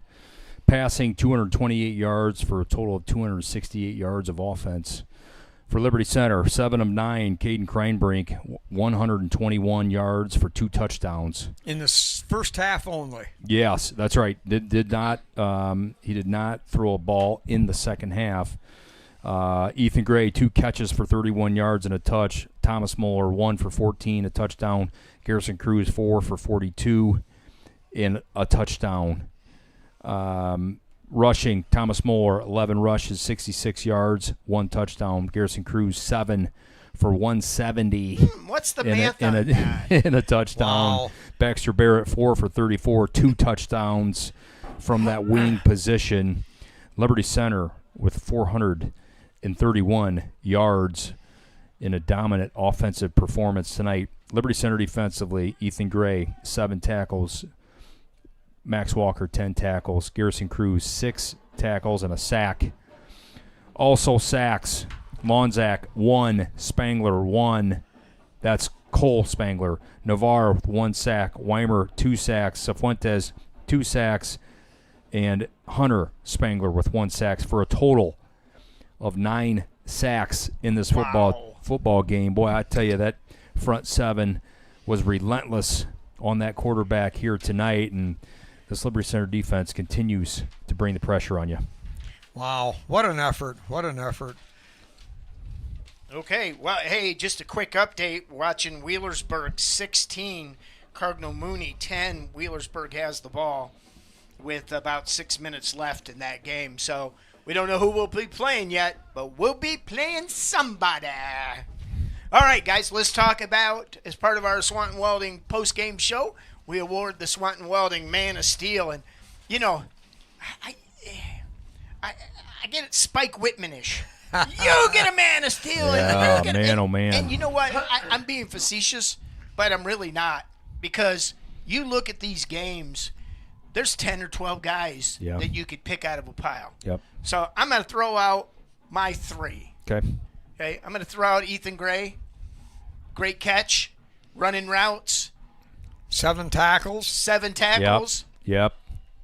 Basically shut down a very, very, very good Indian Lake passing game. I mean, they did get their yards, but I'll tell you what, it was very much a shut down, great defense. Oh, yeah. You know, and to have that many tackles also. So I think Ethan Gray is going to be one of my candidates. My other one, I think Hunter Spangler. I know he had 1 registered sack, but I'll tell you what, that defensive line, the front 3, just howdy doody, what are you doing Sunday? I'd like you to take you to church. Yeah. And their quarterback, I mean, wow, what a tough kid. 9 sacks, and he was hit probably another 10 times. Oh, yeah, at least. Yeah. Okay, so I'm going to go with Hunter Spangler. I'm going to go with Ethan Gray. But I'll tell you what, we could give it to everybody. And you know what? If somebody wants to donate about $500 to the cause, I'll just give everybody a darn shirt and get it over with. Well, I'll go next.